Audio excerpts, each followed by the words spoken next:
We're gonna No, we're have not. some fun. No, if the What do Knicks are you losing, mean? I'm gonna be miserable. I'll be fine. I'm gonna be miserable. Really? You know what? I'm saying Knicks are winning tomorrow. Oh. Fuck it. Here we go. Knicks are winning tomorrow. See that guy? No, that's the wrong guy. See that guy? See him? He's over his assist prop. Jalen Brunson. He's going over his assist prop. Betting above the rim. Only on SportsGrid.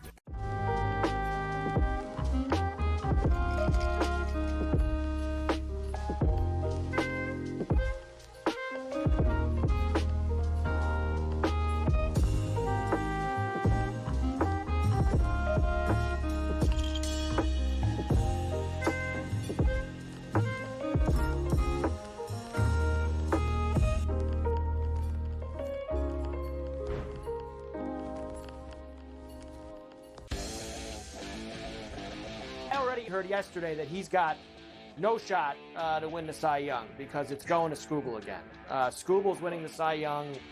No shot for Fried. They're both terrific. They both have incredible numbers and credentials and stats and strikeouts and ERA and everything. Like every single category, Fried is right there with him. Pharrell Coast to Coast. Only on SportsGrid. Face. It's the new face. New face of what? The hell are you talking about? Like seriously. Oh, the new face of the NBA, Anthony. Yeah, okay. You know what I mean? Like, really? Guy's got 2 shots. The face of the NBA. Slow down. He's a good player.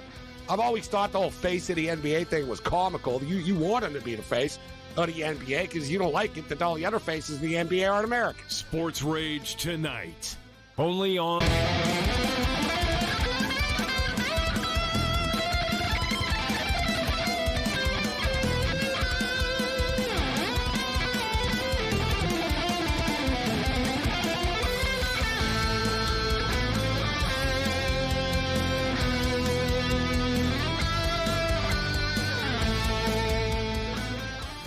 Let's roll. This is SportsRage. I am Gabriel Morency. The pitch, the players, the hustlers, the people that bust them, and everybody else in between. Let's do this thing.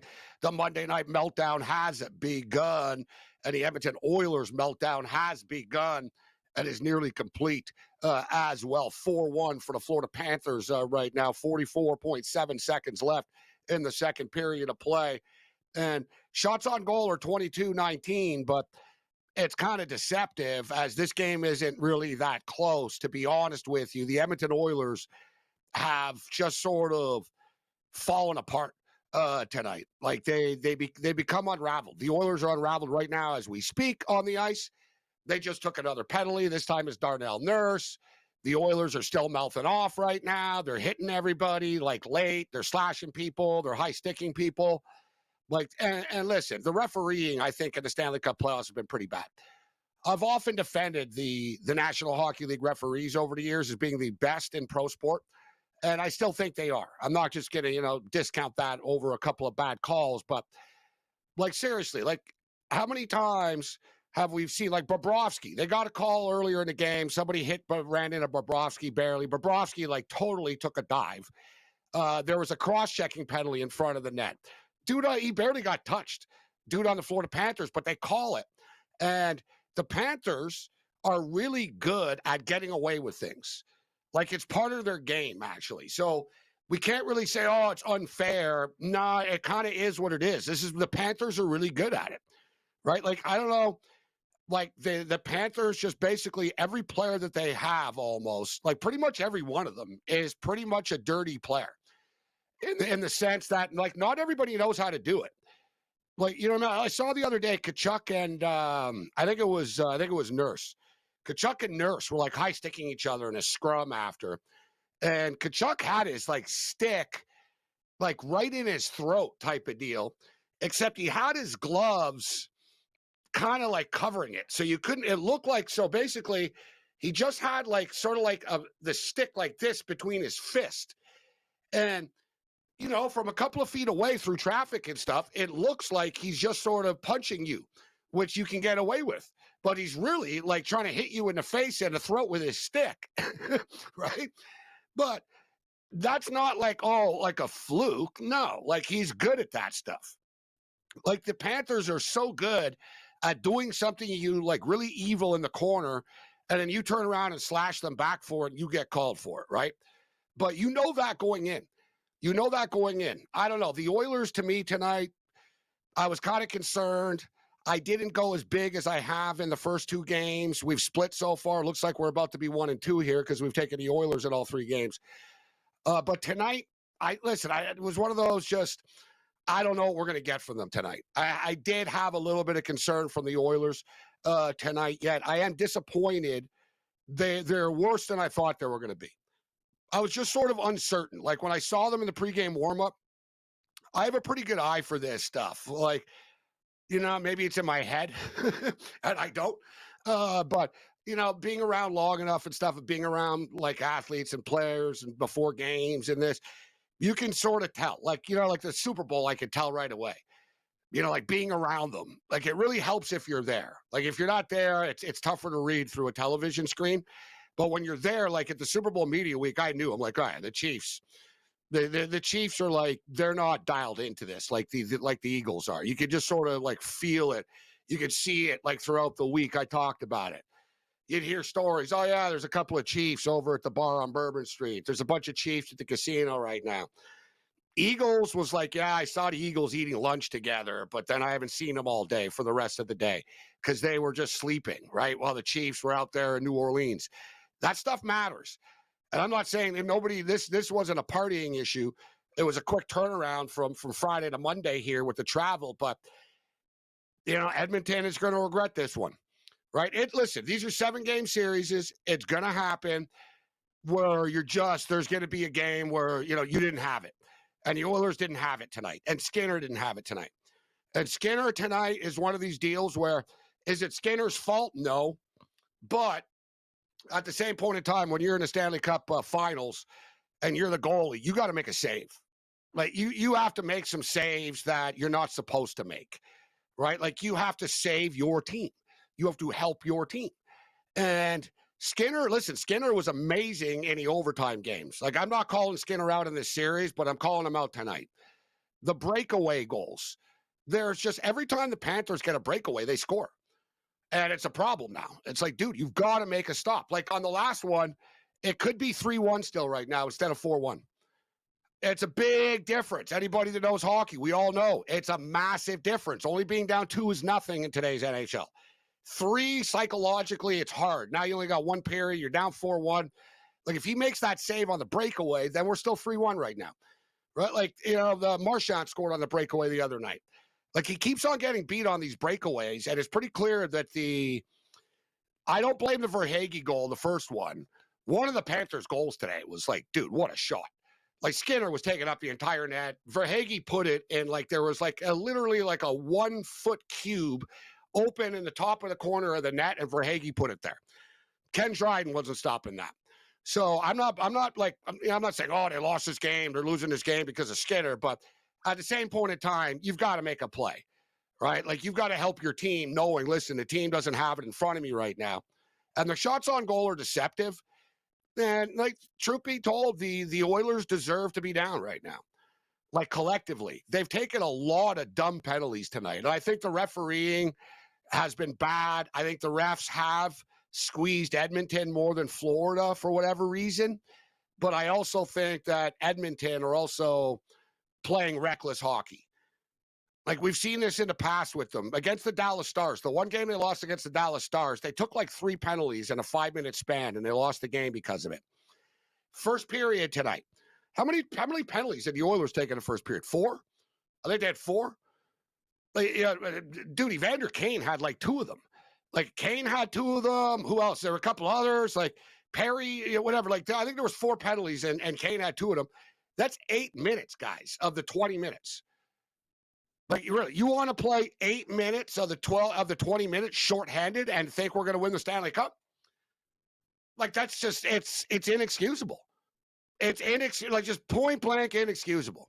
Forget about Skinner and the breakaways and stuff. Like if I was Knobloch, the coach, I'd be flipping right now. Like I'd be telling them like exactly what I'd say, but in much harsher terms. I'd say, you know what? We're effing lucky we're not down 8-1 right now. I mean, like really. And it's selfish to do it. That's the thing. right? Yeah, you're frustrated. Yeah, you don't like Brad Marchand. Yeah, you want to hit him in the face with your stick. You can't do it. You can't do it, right? Wait till next year. You know what I mean? Wait till next year. Mark it down. You put it in a little black book, and you're like, yeah, next time I play Marchand in the regular season, I'm going to go after him. But you can't do it now. You can't, and the Oilers have done it too many times. I like Evander Kane's game, but this is the bad Evander Kane. He did this against Dallas as well. He lost control, and he's not the only one. Like you saw at the end of the first period, man, Corey Perry's on the ice chirping them. Like the Oilers were all like lingering on the ice like they thought there was going to be a brawl or something like that. It's like, no, there's not going to be a brawl because the Florida Panthers are trolling you right now. They're laughing at you. And you keep on taking penalties like over and over again, and they keep on laughing at you. So the Edmonton Oilers have brought this upon themselves tonight. And it's a disappointing effort. They need to close strong. Even if they lose this game, they can't just get run out of the ring tonight. Let's roll.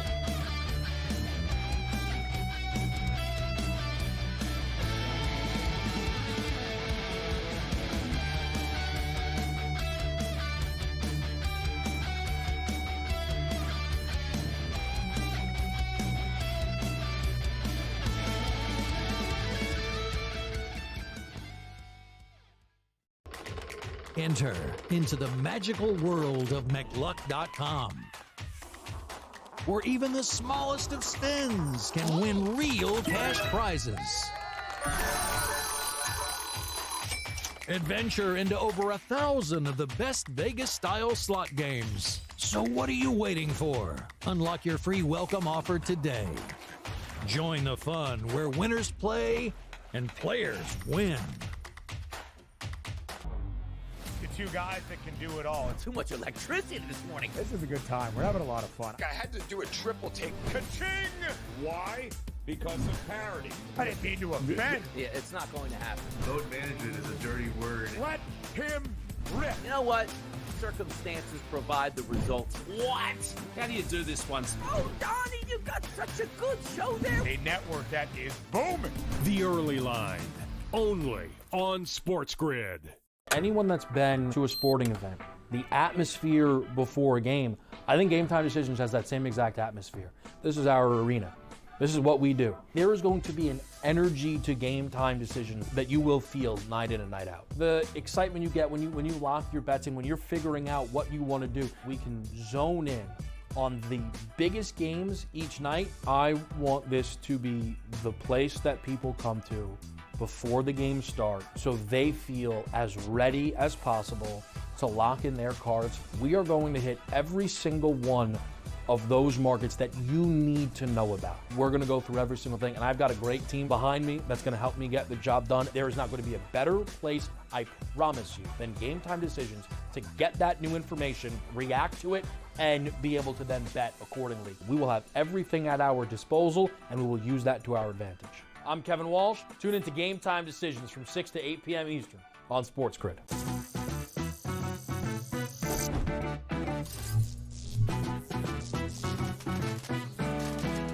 Did you know sportsbooks tend to draw up tighter bet lines for events that get even more bettors, like championship games or major matchups? My tip, try betting on less popular sports. You might have a better shot at beating those odds.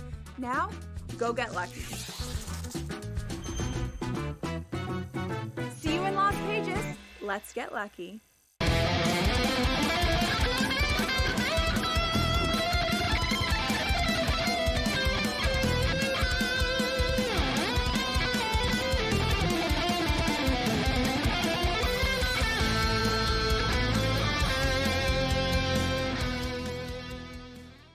All right, let's do this thing. It's the Monday Night Meltdown, SportsGrid Radio and Television Network, Sirius XM Channel 159.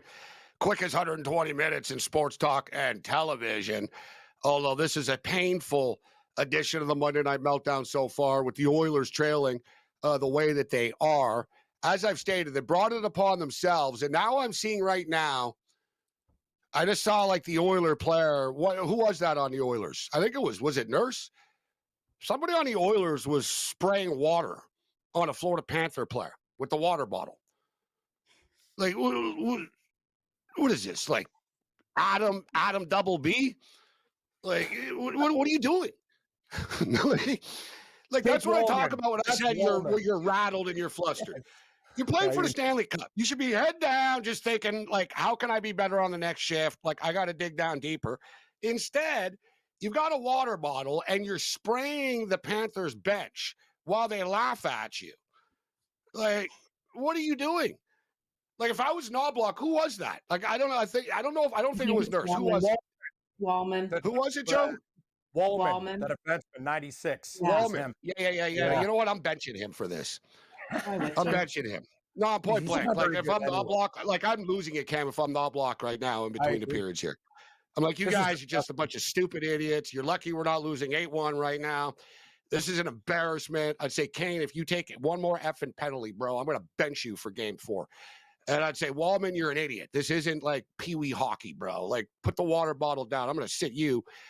Like, I got a problem with all of them, really, tonight. They got to end strong here. Like, Florida knows how to get under your skin, but Edmonton, you got to be able to take it. This is a Stanley Cup Finals. This isn't a preseason but game. they broke that easily, Cam. Like, if you're Florida, I'd be like really saying, can you believe this? We got them like spraying water bottles at us. Like I'd be loving it. I'd be laughing so much. And I'd tell them after, you guys are a bunch of clowns, man. Look at the scoreboard. You're a bunch of clowns. Like, you know, like Florida is just you said it, right?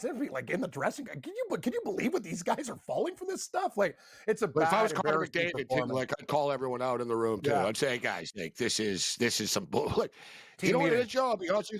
It's not even junior hockey. I'd say they look like they look like the London Knights that have lost their temper or something like that. But not even. Like, even a junior team wouldn't like be like this. Like, junior team would just start fights and stuff like that. That's another thing, Cam. If I'm the Oilers, that's another thing. You notice they don't do it. And I think Florida knows it too. I think there's that little edge where Florida, like, smoking the Skinner. They do all these dirty things. The Oilers never really do anything about it after. Mm-hmm. Like, you know, they'll get their gloves up in the scrum, but somebody should just, like, punch someone. You know what I mean? Like, I'm not saying that Connor McDavid should get suspended, but somebody should just, you know, hit somebody for real now, you know? You guys know this. When Stolar's got the arm, oh, he's my buddy, don't worry about it. Yeah, I'm going to worry about it. You took our goalie out. The guy's a concussion. You idiot. Yeah, like, you lost in 7. Back? Yeah, I'll tell you now, Stolar's plays, you probably win the series. Let's be real. Like, it changed everything. Like, it's another little thing. They've been running into Skinner the whole time. And then you see, Joe, Edmonton barely touches Bobrovsky. The guy goes down like a ballerina. Oh, my God, I'm shot. He falls down, and they call it. But they don't call it when they run into Skinner all the time. But I think the Panthers, I'm not crying about it. I think the Panthers earned this, Joe. Like, they're one of these teams, they make their own luck by working so hard, and they're good at it. They really do have like 23 scumbags on their team. And they're all just lowlifes in the corner, every one of them. Right? Yeah, they're all gritty. They're all, taking cheap shots when no one's looking. That's what the Florida Panthers are made dirty. of. And Reinhardt's dirty. Bennett's dirty. Kachuk is dirty. The Mikkola guy is dirty. Yeah, but he's a diver. Like, they got it figured out, man. This team's just smarter than you are. I say it with respect. Yeah. I do too. Yeah. I say it with respect. They're smart. I'm not calling them out for it, but I do think the refs kind of suck. And seeing the highlight there, too, of the referee getting in the way. Buddy's in the corner of the Oilers. He's trying to clear the puck. He crashes into the freaking referee. And then it leads to a goal like seconds after. But that's just one of these nights. It is what it is. I'm going down right now with the Oilers. I didn't chase the Oilers, though. Once they were down, I was like, yeah, this is not happening for them. I did bet the over 7.5, guys. So right now, the number is 7.5, but damn, it's plus 155. It's a pretty good number, Cam. Over 7.5, plus 155, Joe. Oilers are getting 3.5 right now, minus 125. Over 7.5 is plus 155. Under 7.5 is minus 190. I say that we get there. I think the Oilers will score a goal or two, and there should be empty net goals. I'll be surprised, Joe, if the Oilers get stuck at 1 here tonight. Like, they need to end strong just because now they got another couple of days off. They don't play again until Thursday. You don't want to have this taste in your mouth and lose 6-1. Like, you know what I mean? Make this a game, end strong with some strong shifts here. What do you think happened? What's your play for a betting perspective now, Joe? So from betting perspective, I really want to jump on the 40-1 for the Edmonton Oilers to come back, but I don't think they're going to do it. So, right? Like, that's where I'm going to go. Joe. That's where I'm Whoa. going to go. We've seen it. Wow. How many times have we See, seen I didn't even Edmonton bring the do money that? line number up. Yeah, I didn't even Right? mention that. Like, I sorry, just chased Right? 3.5. No, they're Dave. I don't know. I 18 to don't have 1. the stones. Wow.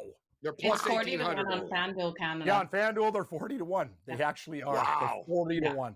Can you So, believe like, that? that pretty just, crazy. it calls my name, right? It's like, put $2 calls on my it. name. Put $5 on it.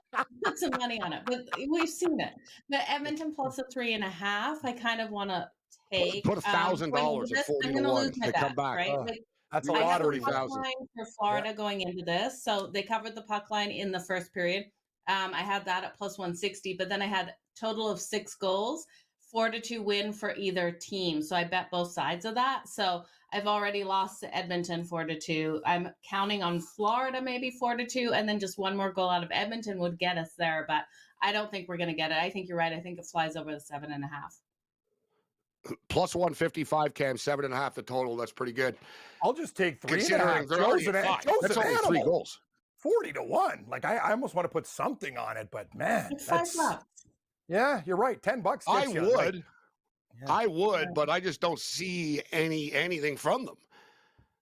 Like, are they really going to score 3 goals in a row here? You know, I'm worried about the something 3.5. that the Panthers do too.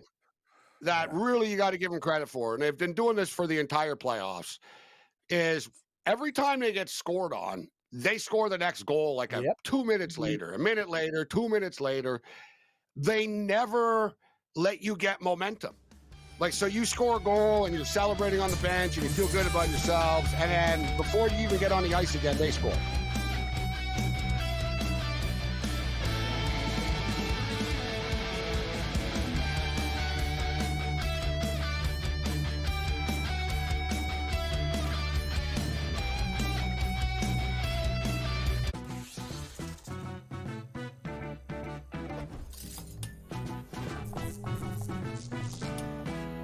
Hey sports fans, here's a tip to keep in mind the next time you make your betting picks.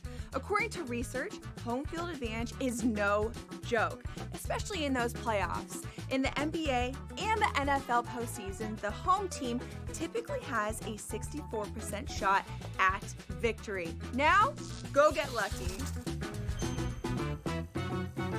See you in Las Vegas. Let's get lucky.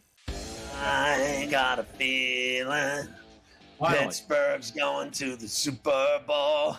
I got a feeling there is no chance they're going to the Super Bowl with Aaron Rodgers. I'm just kidding. They're still not expected to have over 8.5 wins. They're still not expected to have a winning record. Now, I know things could change for the next 24 hours. I get that.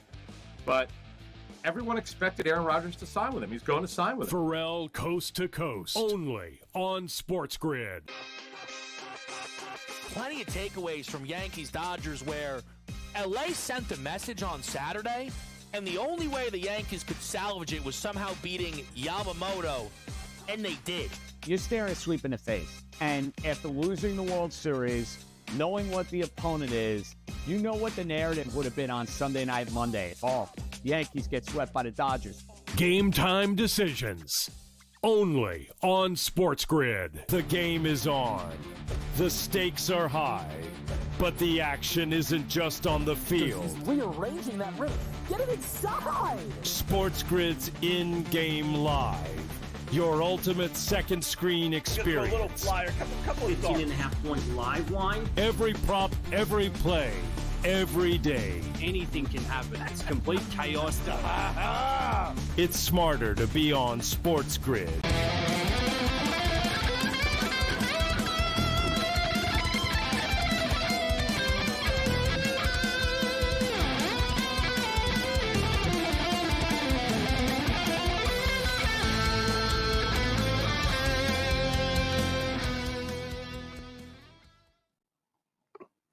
All right, I'm going to have to turn some fans on here or something like that.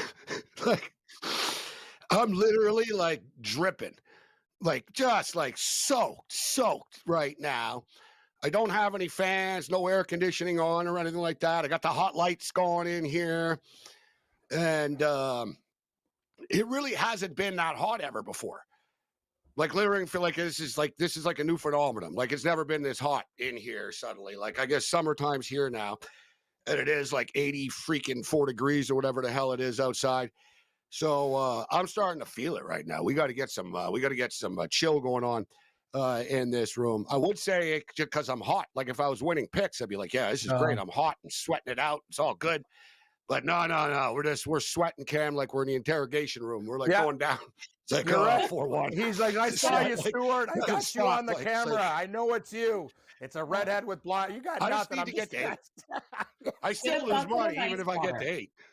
Yeah, put your feet in a bucket of ice water. You'll be good. That's probably not good for the electronics. Yeah, exactly. Ice water towel. We don't need to get shocked. We got enough problems. I'm sweating too, man. It is boiling in here. It's not need any good picks either. It's bad picks. So it's a warning for the summertime coming up. Like I got to get some air conditioning or some fans going on in here, because this is some hot ass stuff.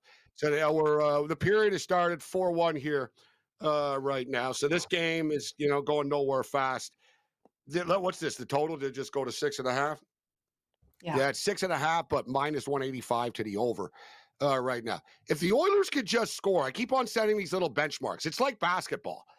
The cliche in basketball, like when you're down by 25. I'll never forget Sherapan one night. Mr. Positivity. We were watching a game and we were down by like 38 points or something in the first half. Dave's like, well, if we can get it down to like 20, 24. And I was like, nah, bro, like there ain't no, like if we can get it down anywhere, we're getting killed, bro. But I'm always positive. So like, Joe, when it was 4-1, there was still 9 minutes left in the second period. I was like, all right, make it 4-2 going into the third period. It's only down 2 goals. It's not the end of the world. Score a quick one in the third. You got a 1-goal game. Now they haven't done it. So now it's like, all right, can you make it? Can you score before the 15-minute mark? Probably not. We're getting to the 17-minute mark right now. Like we're running out of racetrack here. And now this is the icing on the cake, guys. Skinner just flicked the puck over the net for a penalty. What? Yeah, that helps the comeback. What a disaster. This game, I'm telling you, Morency, man, we talked about Oilers and 6, and I know we were even joking about 5. Like, they lose this game. If they lose for game 4, they're toast. They're not going to win 3 straight games against the Panthers. No. They got to win the next game. Like, it's like, that's their season. Like, this Thursday becomes a must-win game now if they lose tonight. Big time. Which is not a position you want to be in early, Joe, in a series. Not at all, right? And they're going to start feeling the weight of what happened last season in the Stanley Cup Finals, right? So they can't be put in that position. We need Edmonton to really rally here. They've got to do something. If they don't get another goal in this game, and this game just finishes with a couple more out of Florida, they're going to be rattled. Well, one thing, and they just hit the post. Bennett just hit the post, actually. So it was nearly 5-1. He had Skinner beat. But we're going to get the best Oilers, I think, on Thursday. This just, I don't know. They didn't have it. They were flat. You could just sort of tell from early on. They had a decent power play early, I thought. They were getting some shots on goal. And it was like, yeah, you guys, you know what? Your power play actually looks a little bit better than it has. But they've never really been in sync. Like they've never, you know what I mean? There's never been any sort of sustained pressure ever in this game. Like, has there ever been like a 3 or 4 minute, like Edmonton's all over them? No. Want to hear the craziest thing, Gabe? On Bet365, the Oilers are 25-1. And Joe, they're 65-1 now on FanDuel. Like, how do you get a discrepancy like that? That's nuts. Like, I've seen differences before. I know. I told you these guys. Well, at the same point in time, it's almost psychological. They're making more money from it because they're like, they're not coming back. So let's make people take them at 65-1. They're sitting there in the room just smoking a cigar. Going, these idiots will bet 365 Cam doesn't care. They're like, nah, the numbers, that's the number. It's 18-1. We're not moving it. FanDuel's like, let's rope everybody in with a nice 65-1 right now. Correct. Yeah. Everyone's $5 bets. Right? It's a different approach, right? Like, seriously, FanDuel really does have it. Like, FanDuel, like a lot of those, like every sports book in the past was always just, we just want to make the 10% vig or whatever, right? Like, we don't care what you do. We're just going to make, we're just going to make the vig. FanDuel doesn't do that. Like, FanDuel takes bets. Like, they'll take a side, say, we like this guy. You bet us.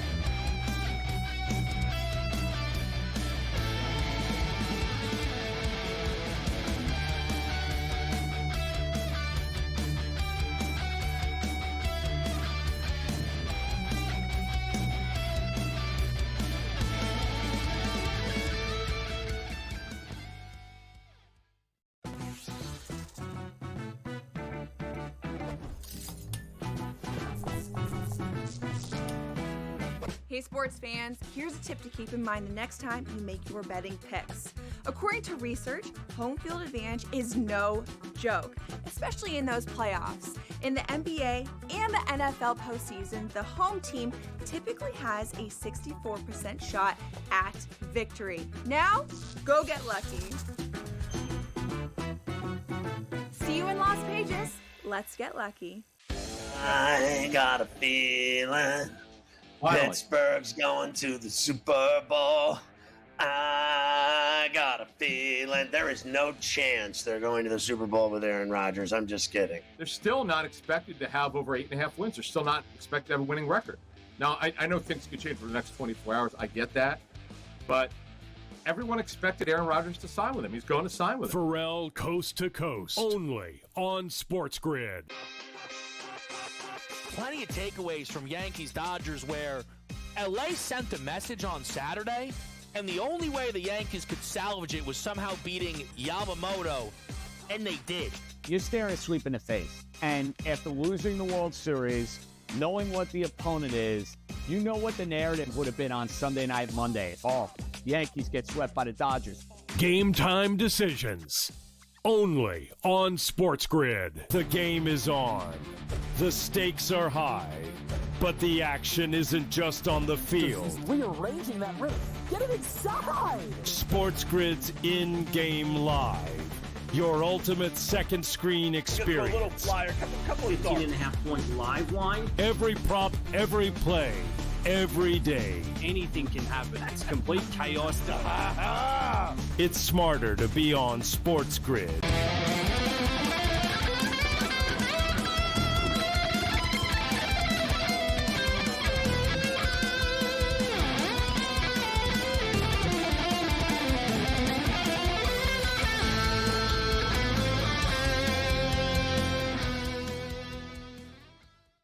Ekblad just scored.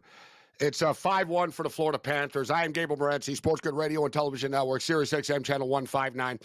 They finally did pull Skinner. I posted on X about an hour ago. I would have pulled him after the – oh, God. They do it. Man, who is that, Connor Brown? He just had Bobrovsky beat. He should have scored there. Son of a bitch. That would have really helped the total. I mean, at 5-2. Like that, man, like you got to score that. Like, that's another thing, too. The Oilers have, like, a lot of chances. And give credit to Bobrovsky. Let's just be real. Bobrovsky's better than Skinner. So it's catching up a little bit, right? Like, it's hard to beat Bobrovsky, and Skinner is sort of, he might save it, he might not. Like, I thought Skinner was great in the first two games. Like, they don't, you know, I mean, dude, the other night he was awesome in the overtime and stuff. They ended up losing, but it wasn't his fault. Tonight, I don't think he was very good, but the Oilers weren't very good as a whole. So I'm not blaming him. They don't play until Thursday now, guys. So it's kind of weird. So what? We've got, we have the NBA. The NBA will play tomorrow. This hockey's really, really stretched out. Like, they're playing on Thursday, and then what do they play on? Sunday and Tuesday again? What's the schedule for this? Like, it's super long. I gotta ask you, like, who? Maybe the rest will be good for the Oilers. Like, they need to regroup at the Red Lobster, man. Like, maybe this extra time they can. I don't know. And Florida's playing so damn well, they probably want to get back on the ice and, like, punch these guys in the face again. I don't know. You got to think it might help Edmonton. Maybe. I don't know. Like, yeah. Who knows? Well, you figure they're going to be steaming for the next 3 days now. I mean, and they'll be fired up. And here's another penalty for the Edmonton Oilers. So we're at the 14:53 mark right now, guys, in the third period. Second penalty the Oilers have taken. I was talking about, like, how they spent 8 minutes on playing shorthanded hockey in the first period. You're trying to come back in a Stanley Cup final game, and in the first 5 minutes, you've taken 2 penalties. Honest to God, Morency, if they do this again, they're done. No, it's a great point. Like, you have to have a talk and say, listen, I don't care what guy punches you in the face, makes you eat glove, do whatever. Don't do dumb things, because you know the next game, you do this to Florida again, you put them on the power play, you're dead. They have to be the ones to suck them in, but Florida's pretty good at not doing, like, they're dirty and they don't get caught. So that's the whole thing. Like, Edmonton cannot. This was such an undisciplined performance tonight. It was actually brutal for Game 3 of the Stanley Cup. No, it really is. Like I said, I'm not a fan of the ref tonight, but I'm not blaming the ref. The Oilers are doing this to themselves. So a 5-1, 14-20 left in this game. San Diego and Los Angeles. We got some big-time baseball going on. The Dodgers put an early 2 on the board early, guys. But San Diego have now tied the game. Any action for you, Joe, on the baseball? Dodgers put another couple up. They're up 5-3, Gabe. They just Oh, scored. did they just score right now? Yep. Yeah. So, you know, it's funny. I'm watching it here on Bet365, but their number hasn't changed yet. Because, you know what? I'm like, why the hell are they -3? You know what it is? The scoreboard says 2-2, but the Dodgers are -340. Yeah. I missed out on that, too. I wanted to get in on it when it was tied, and I missed out on that. So I'm not in on this game. The Blue Jays, though. Maybe I should just watch this Blue Jay game instead of this hockey game. I think the Blue Jays just won. I think they just finished. I think it's 5-4. Oh, did it? Yeah, it just ended. Oh, thank you. Thank you. That's Something. Yeah, the Blue Jays win 5-4. Oh, amazing. Would have got in on that, too. One of these shoulda, coulda, wouldas. Yeah. Hey, this is the best baseball the Blue Jays have played all year. They're on a roll right now. They are. And they Gabe, beat five in a row against Oakland. Then they took 2 or 3 against Philly, 2 or 3 against Minnesota, and was it 2 or 3 against Minnesota over the weekend? Yeah, right. And then now this one against St. Louis. Pretty impressive. They were up 4-0. St. Louis tied it, and in classic Blue Jays fashion, this is a team that never would have won in extra innings after giving out the lead, yet they do. Maybe things are changing. That's the whole thing. Like the Blue Jays, they got a couple guys back from their bullpen. They're getting good young bats. Like maybe things are different. We talk about it. Kurtz is coming on the show. Like that division it's for the taking. Like right now, the Yankees, the Red Sox, they're pitching blows. The Baltimore Orioles are not the same team. Tampa Bay, they're still Tampa Bay. But if you're going to do it, Gabe and Joe, maybe this is the time. Like if they can go on an extended run. You are right, though, about that, Kevin. They have all these young dudes that nobody's really ever heard of. Young bats stepping up and scrapping and battling. And their star players haven't hit full groove yet. But, yeah, they're competing. If this team starts to believe, you're right. They're playing themselves into the playoffs now, right? I mean, they're as it is now, like they're playing themselves into this wild card picture. And then, you deal with the Yankees. Kirk with the big hit. So they win 5-4 over the St. Louis Cardinals. So CFL football week 1 in the books. We were at the BC Lion game. First half was terrible. It was like sloppy. The Lions got stuffed on the goal line. They couldn't run. The Lions offense was really, really like bad for the first quarter type of deal. And then, I don't know, the second half, things just opened up and they started to click. They started to throw the ball deep down the field. We ended up getting a ton of points in the second half. Didn't quite go over the number, but it did hit the teasers, which was good. And, we had a rocky start to the CFL on Thursday and Friday, but we bounced back strong, Joe, on Saturday. We had Calgary. We had the over. We had teasers to the over. We had Calgary tease mixed with BC teasers to the over. We had BC to cover the point spread, blah, blah. And then I went big at the stadium, too. I put 2 dimes on an in-game play out of spite that actually hit, which was good. I was praying for you. Yeah, it came down to 34.5, Joe. I was like, wow, it's 34.5 right now. It has to get there. And it was one of those deals where right after I bet it, there was a touchdown. And then there was like a fumble or whatever. And I was like, oh, good. And things actually so the worked opposite out. of tonight. Tonight you can't hit the button in time. That time you did hit the button in time. So that's the way it works with gambling and gambler. So on to week 2, CFL week 2. BC's at Winnipeg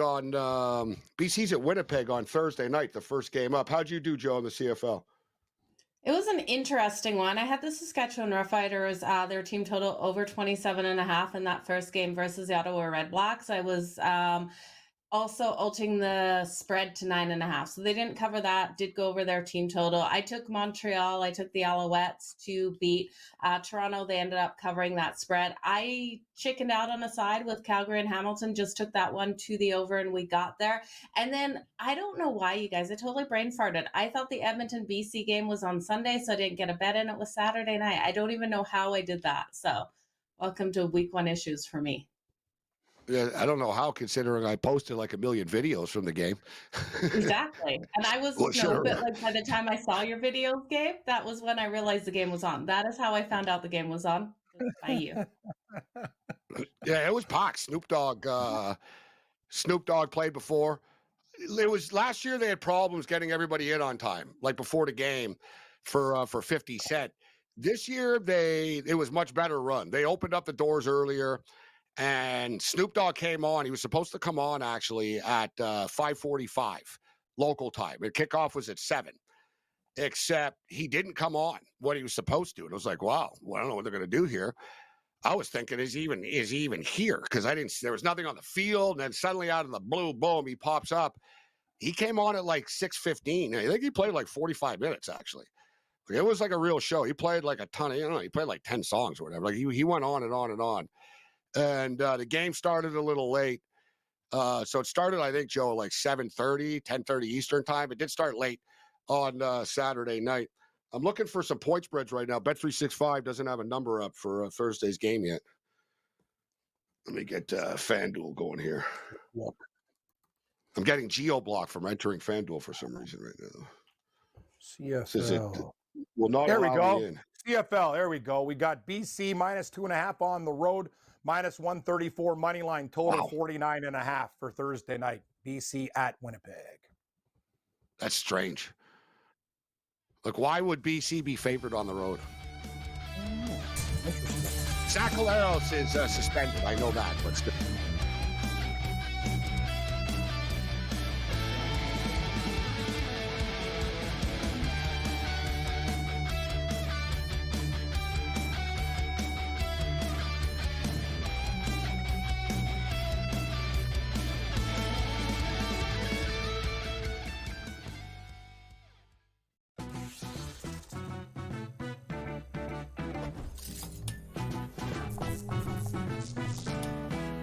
Hey sports fans, here's a tip to keep in mind the next time you make your betting picks. According to research, home field advantage is no joke, especially in those playoffs. In the NBA and the NFL postseason, the home team typically has a 64% shot at victory. Now, go get lucky. See you in Las Vegas. Let's get lucky. I got a feeling Pittsburgh's going to the Super Bowl. I got a feeling there is no chance they're going to the Super Bowl with Aaron Rodgers. I'm just kidding. They're still not expected to have over 8.5 wins. They're still not expected to have a winning record. Now, I know things could change for the next 24 hours. I get that. But everyone expected Aaron Rodgers to sign with him. He's going to sign with him. Pharrell Coast to Coast, only on SportsGrid.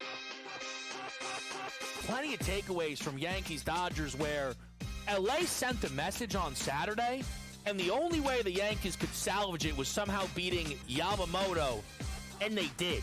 You're staring a sweep in the face. And after losing the World Series, knowing what the opponent is, you know what the narrative would have been on Sunday Night Monday. Oh, Yankees get swept by the Dodgers. Game time decisions.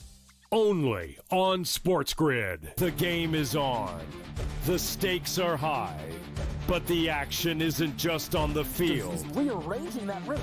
Get it inside! SportsGrid's in-game live. Your ultimate second screen experience. A little flyer, couple of 15.5-point live line. Every prop, every play, every day. Anything can happen. That's complete chaos. It's smarter to be on SportsGrid.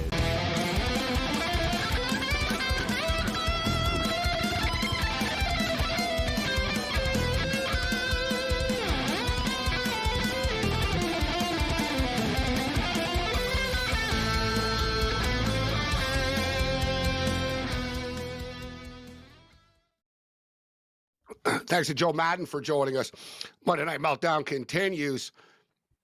I said earlier I'd like to see the Oilers just start hitting people and just start a couple of fights or whatever.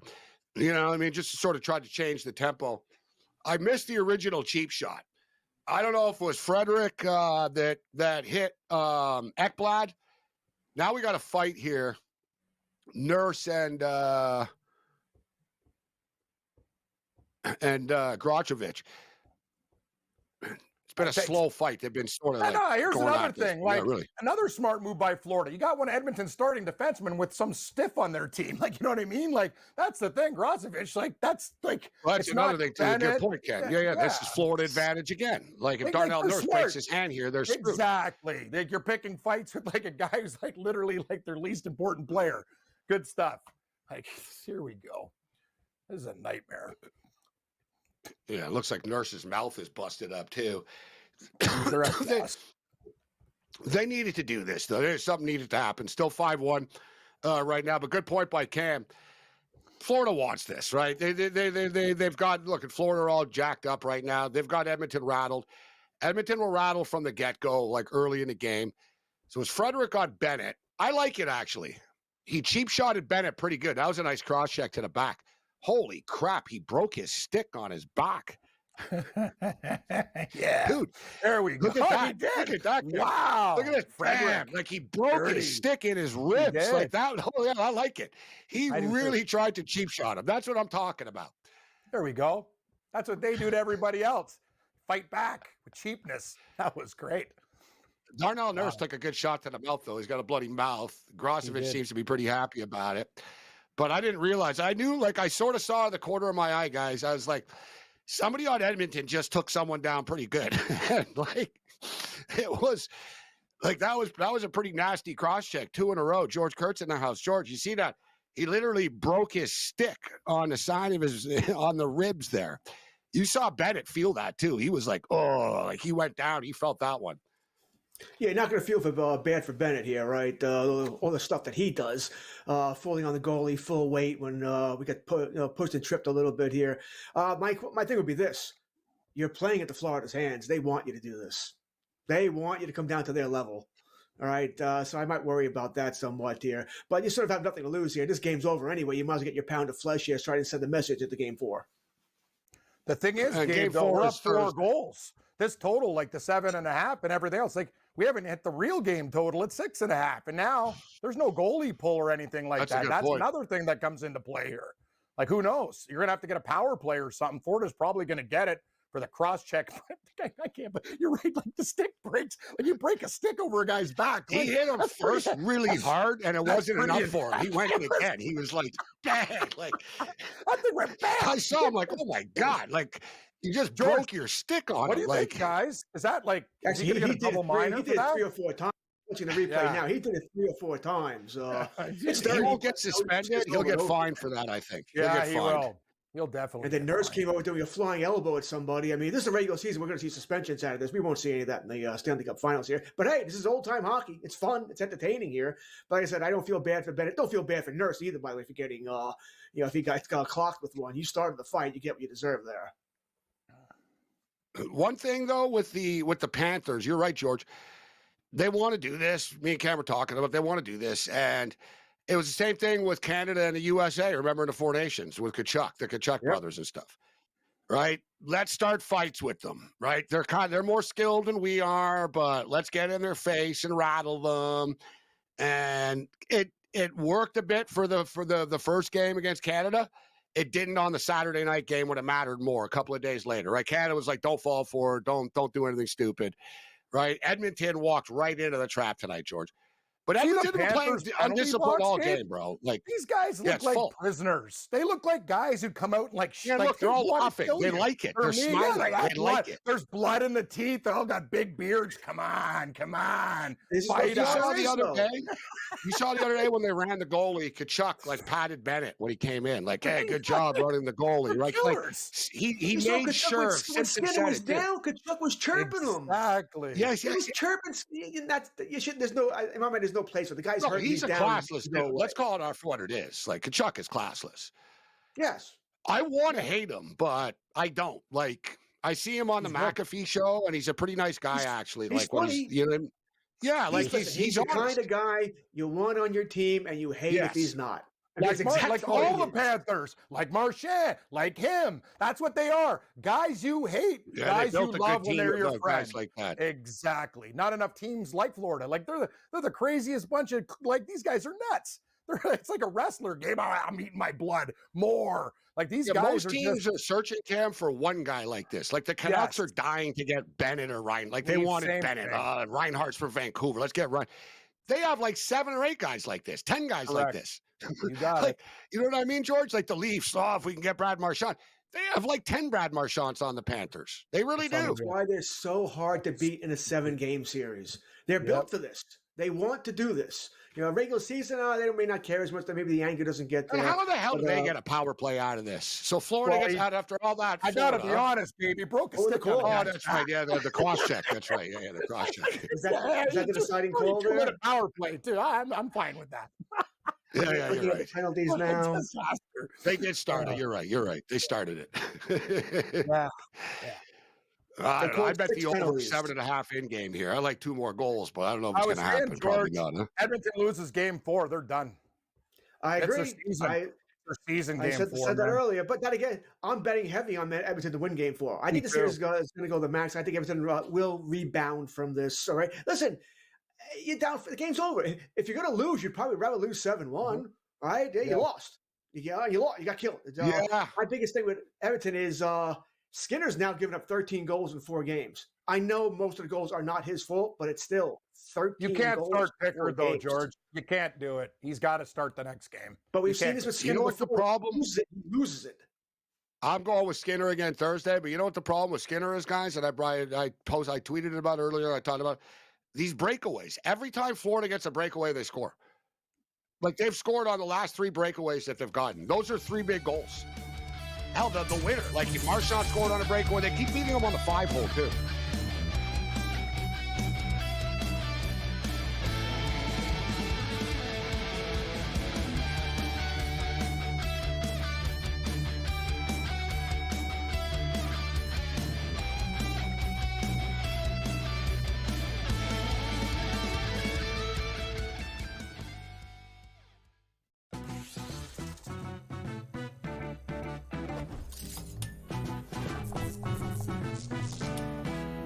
Hey sports fans, here's a tip to keep in mind the next time you make your betting picks.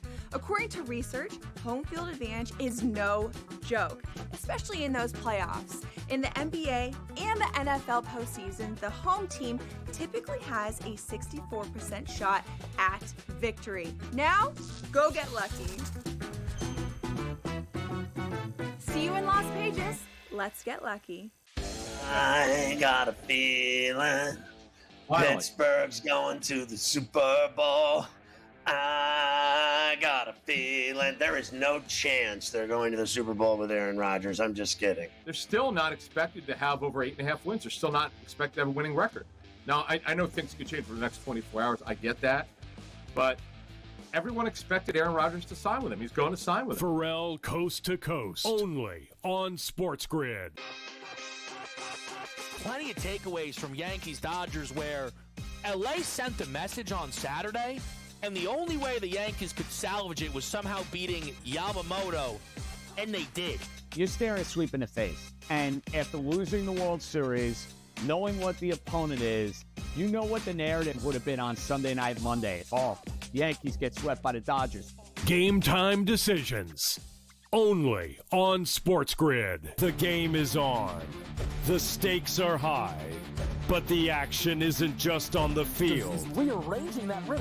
Get it inside! SportsGrid's in-game live.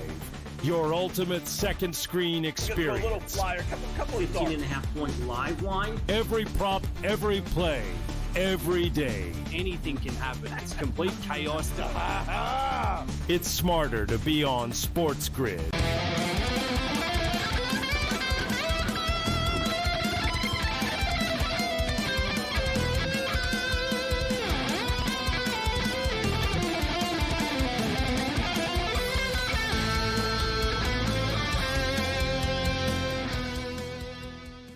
Let's roll. This is SportsRage 5-1. And I'm Gabriel Morency, Cam Stewart in the house, George Kurtz in the house with us. And I don't think any 3 of us sound very happy right now about this game. George wants, you need 1 more goal, eh? George, you're panicking. You need 1 more for the over 6.5 here, 6.5? Well, I lost on Edmonton. McDavid's probably not going to get 2 points, so that's a loss. I do a Draisaitl anytime goal. Probably not, so that's a loss. I did hit the Marchand anytime goal and the Corey Perry one, which I talked about on In-Game Live here. Nice call. Yes, if I can get well, listen, I'll be honest. The only reason I took Corey Perry, I was going to take Nugent Hopkins, but when I heard about the injury, I'm like, we'll pivot to Perry instead here. It was Perry or Evander Kane. I went Kane last game, so I took Perry today here.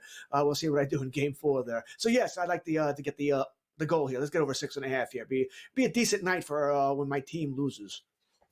I think Evander Kane just got away with something here. Of course he did. He's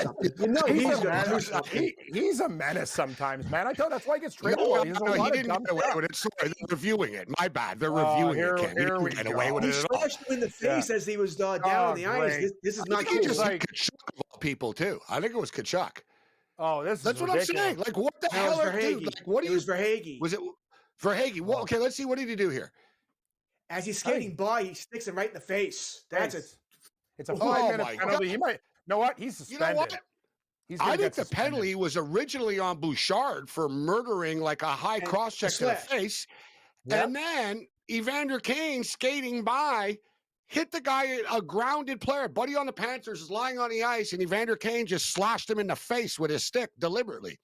There could be 2 calls in this play. Bouchard he's going to get suspended for that. Like, I know it's the NHL for that, actually. I was going to say, Ken, like, you just hit a dude in the face, bro. Like, Kane's deliberately.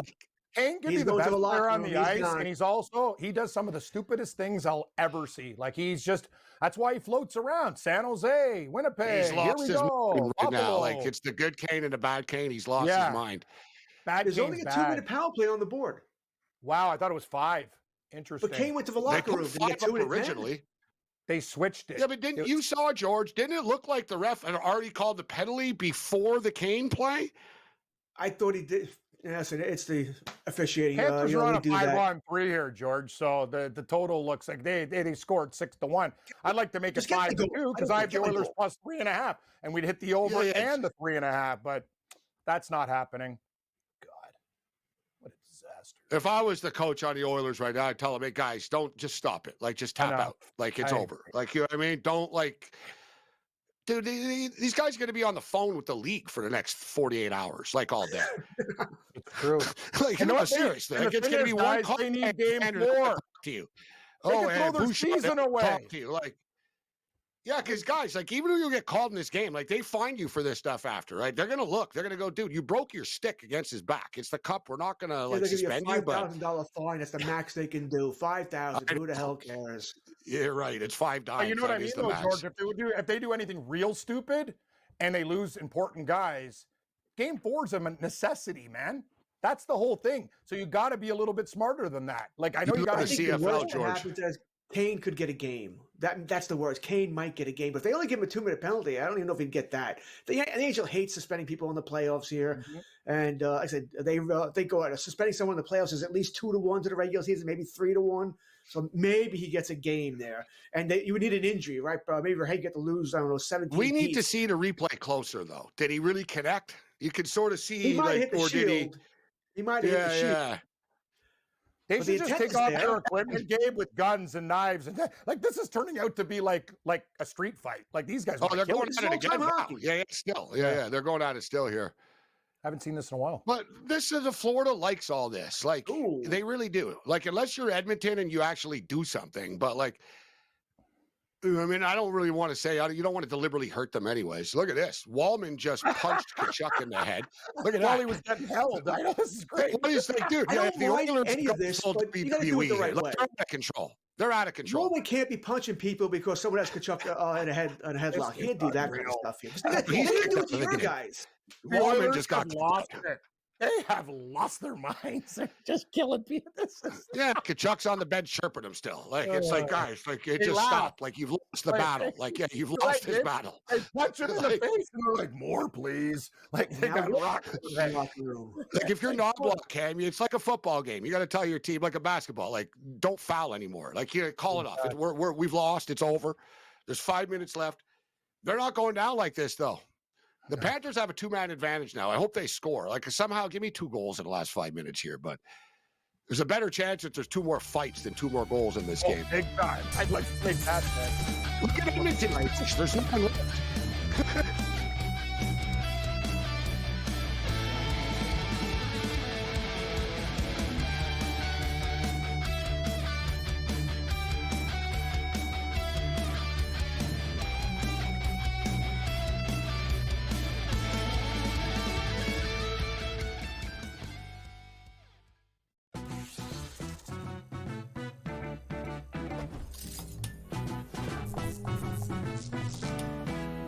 Hey sports fans, here's a tip to keep in mind the next time you make your betting picks. According to research, home field advantage is no joke, especially in those playoffs. In the NBA and the NFL postseason, the home team typically has a 64% shot at victory. Now, go get lucky. See you in Las Vegas. Let's get lucky. I got a feeling Pittsburgh's going to the Super Bowl. I got a feeling there is no chance they're going to the Super Bowl with Aaron Rodgers. I'm just kidding. They're still not expected to have over 8.5 wins. They're still not expected to have a winning record.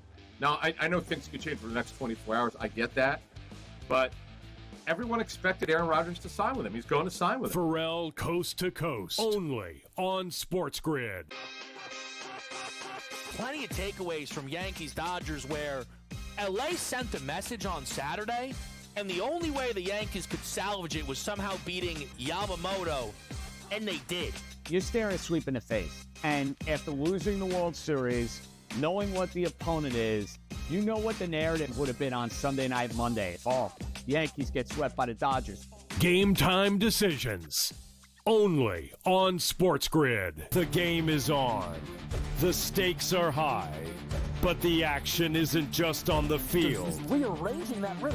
Get it inside! SportsGrid's in-game live. Your ultimate second screen experience. A little flyer, couple 15.5-point live line. Every prop, every play, every day. Anything can happen. That's complete chaos. It's smarter to be on SportsGrid.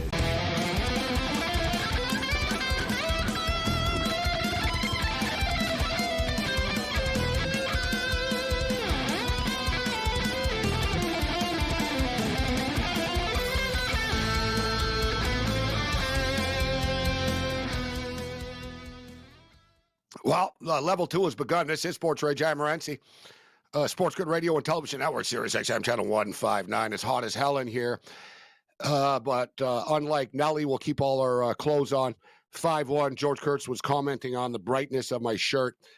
And normally, George, you're the one with the loud, at times, shirts. But it's a BC Lions. You see, BC... I'm jealous. That's party shirt. Definitely that says jealous. I like to party. That's what that shirt says. Bring them on. I got More a drinks. black one, too. The all black one. I don't bust this one out often. It is bright. Even I put it on sometimes. I'm like, whoa. This is... Oh, there's another goal. Rodriguez. There you go, George. There you go. I'm behind you again. I'm still seeing the play. Me too. Florida. Still seeing it. At the point. Maybe you'll throw a pass. Maybe you'll shoot it. You're really behind one tonight. timer. There we go. Now I got the goal. Tactics. George, this is even worse than me. I was like 8 seconds ahead of you. That's saying this is cable I'm watching on, by the way. This is cable. I'm not streaming or anything like that. It's just cable vision. So yay. Hey, Rodriguez scores here. So get my over here. So now I'm a happy guy. This worked out pretty well for the Oilers not winning and not getting my McDavid and Draisaitl points. I am pretty damn happy about this game. We're happy for you, George. Doesn't do me a Cam any good. Well, But it's all right. I got the over. You feel better. Baseball's not going well. My plus 3.5. I got 7.5. I need one more. You warned me too. It's like, oh, they baited it. Look at Joe. Remember Joe Madden? She's the best. Hey, I got to take my 60-1 on FanDuel. It's like, give us your money. Yeah, FanDuel's like, guess how many people they were paying for the 60-1 there, you know? Oh, yeah. They were smart. Very smart. They're still on the power play. There's 3.5 minutes left in the game. So the Oilers were plus 120 tonight. After losing like they did tonight, they'll probably be like plus 125 or something. They'll be a little bit bigger of underdogs. But suddenly, and you brought it up, Cam, but George, it is true, and it's cliche to say, but they can't go down 3-1. Like, they were down 3-0 last year. Like, you can't, especially considering you had home ice, and you already gave that up. You need to split. You need to send this thing back to Edmonton, tied at 2. And even then, it's going to be super hard to beat these guys, man. But the series on the line, point blank, Thursday night. If the Oilers lose, they're losing the Stanley Cup on Thursday, point blank. Yeah, I said the same thing earlier on a game live that whichever team loses tonight has to win Thursday, or else the series is going to be over. Didn't matter who would be that team there. I think the Oilers will rebound. They've maybe not quite in this position where they got destroyed in a game, but we've seen them before, trailing games, trailing series. I don't think it bothers them all that much. I do think they need to get this game out of their heads. You can't be going up your pound of flesh on Thursday. You got to start scratch. Forget about it. You can't play Florida's game here. We'll see what the league's going to do, if anything, as far as suspensions. My guess is no.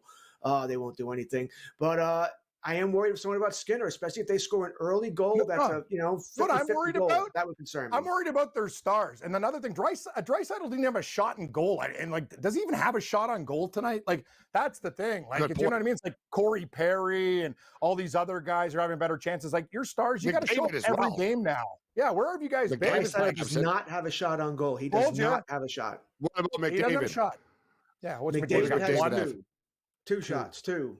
Both on. I bet you, I think one of them came on the first power play. Like, they had an early power play in the game, but it looked pretty good, actually. Pickard made the save. I was hoping they were going to score. They looked like they were going to score. You know who has the most shots for Edmonton? I'm going to guess Corey Perry. That Perry's one. Very good. The two guys who can play this style of hockey against Florida, Corey Perry, Evander Kane. They have 5 and 4. But Evander Kane has been a real problem with the other side. It's pretty impressive considering how much time Kane spent in the box tonight, too. Exactly. Yeah. How many penalty minutes do you have tonight? He's got 16 minutes of penalties. 16 penalties. Yeah. Look at the Oilers bench, guys. It's like empty. There's like hardly anyone on the bench. They even put a cop on the bench now, too. Guys, you need to chill. Like, they put a cop there. It looks like they got 5 guys kicked out. Ekholm, Nurse, Kane, Frederick, and Kapanen all kicked out. Wow. Yeah, what a train wreck. They'll be ready to go Thursday. I don't know. It's too bad we got to wait till Thursday for this. But it is what it is because they got to avoid the NBA. Right, so the NBA plays. The NBA was last night. So NBA is tomorrow Wednesday. again? No games tomorrow again, and then we'll have no games Friday again. I understand Friday; it's a bad TV night. Why no games tomorrow? Because the NBA is useless, and they take a million days off in between games. This is disappointing for the sports public. Friday I get a bad TV night. The ratings are bad, but Tuesday's a good sports night generally. Maybe Wednesday's better. But I got 2 WNBA games tomorrow. Fever and Dream and Sky and Liberty. Yeah. Baseball. So Tuesday baseball WNBA night, Wednesday NBA finals, Thursday NHL finals, Saturday NHL finals. Oh, Thursday U.S. Open golf tournament. We got a major this week, so that's US Open. It's not so bad. Yeah, there we go. It could be worse. Saturday, thank you. So Saturday and then Tuesday again after, which doesn't make sense again, but whatever. So there's a minute left. I'm going to get screwed. 6-1. Minute left. Game does squeeze over the number. And one of the most deceptive screenshots you'll ever see here. Shots on goal, 32-31. Like, this was a dominant game. And like, as if like 32-31 almost makes it just seem like it was close or something. And it was not. It really wasn't. How many minutes, George, in total, how many penalty minutes do the Oilers have tonight? If Kane has 16 alone. I think they got like 70. 16, 18, 34, 46. The forwards are 46, 56, 75, 81. 81. Okay, there we go. Close. Yeah, 81 how many do the Panthers minutes. have? Panthers, 41, 45, 47, 49, 55. Wow. Oh, just the 55. 55. 81, 55. 81, 55. See, it's 26. That's 26 minutes. That's a big deal. 26 minutes of that's nearly half the game, Cam, that they played shorthanded, essentially. That's a lot of misconduct. They weren't shorthanded for that. That's the misconduct. Yeah, but still, George. Remember the first period, George, 8 minutes they were shorthanded in the first period. Let's see if they would break down here. Now there's another fight at the end of the game. Here we go. See, if you're the Oilers, there's just no point to this now. Like, really, like, you lost, it's over. throwing stuff on their ice as well here. Rats Corey and everything Perry's in else. the middle of Yeah, it. Rats. drink. Yeah, rats. No. I'd just be getting off the ice if I was Right, like you that. lost. There's no point to this anymore. Yeah, like you're not sending a message or anything now. It's over. Like you lost. It is It's done. rats. And there's blood with a rat. See where the rat Yeah, I landed? know. Right in the blood. Yeah, yeah. Crazy. Because Perry once again they're all slashing people in the behind the legs, but you don't have padding. It's dirty plays. Well, the bad blood is real. The Stanley Cup, it almost feels like it's really began now, right? You had the first game, okay, didn't mean anything, was 1-1, 1-0. Then you had the second game, okay, now we're only tied at 1. Now it's 2-1, and now it's real, right? The Florida Panthers just, made the Edmonton Oilers completely unravel. We all know, too, we talk about it, Cam, me and Cam talk about it, George. The Oilers media and press post games are really like over the top, too. Yeah. Like they're so analytical and they go so deep, and they haven't really had to deal with this very much with the negativity. Remember the old conferences, Cam, with Jay Woodcroft?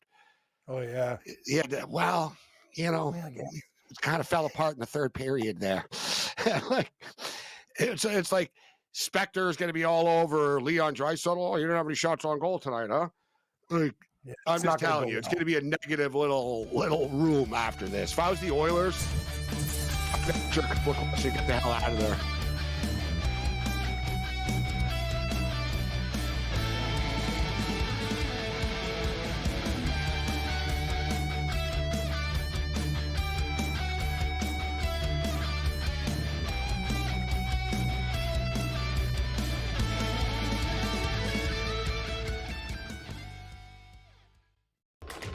Enter into the magical world of McLuck.com, where even the smallest of spins can win real cash prizes.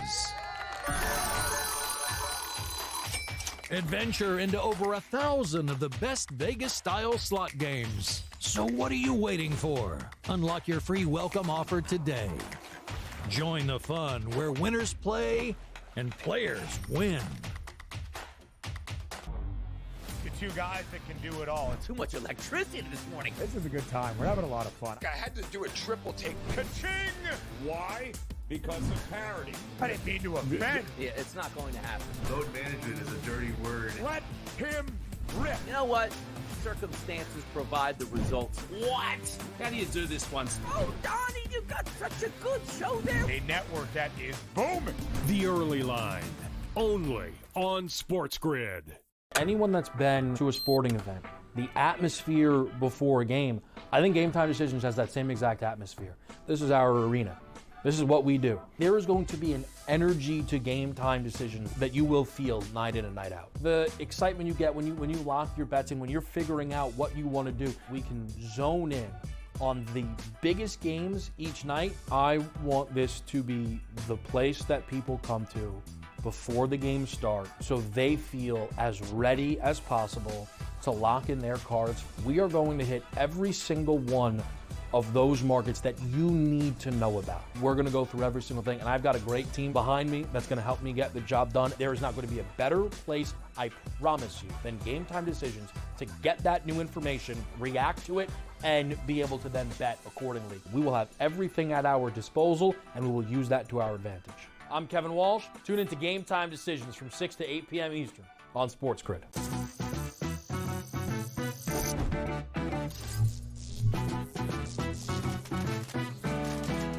Did you know sportsbooks tend to draw up tighter bet lines for events that get even more bettors, like championship games or major matchups? My tip, try betting on less popular sports. You might have a better shot at beating those odds. Now, go get lucky. See you in Las Vegas. Let's get lucky.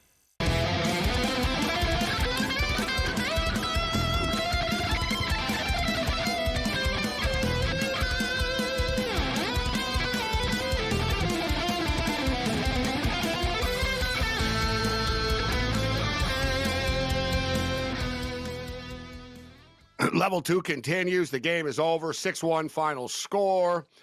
it's all over but the crying for the Edmonton Oilers this evening. A very undisciplined game for them. From the onset, they just they just weren't there tonight. They just weren't dialed in this evening. And you could just sort of feel it early. I had my concerns early.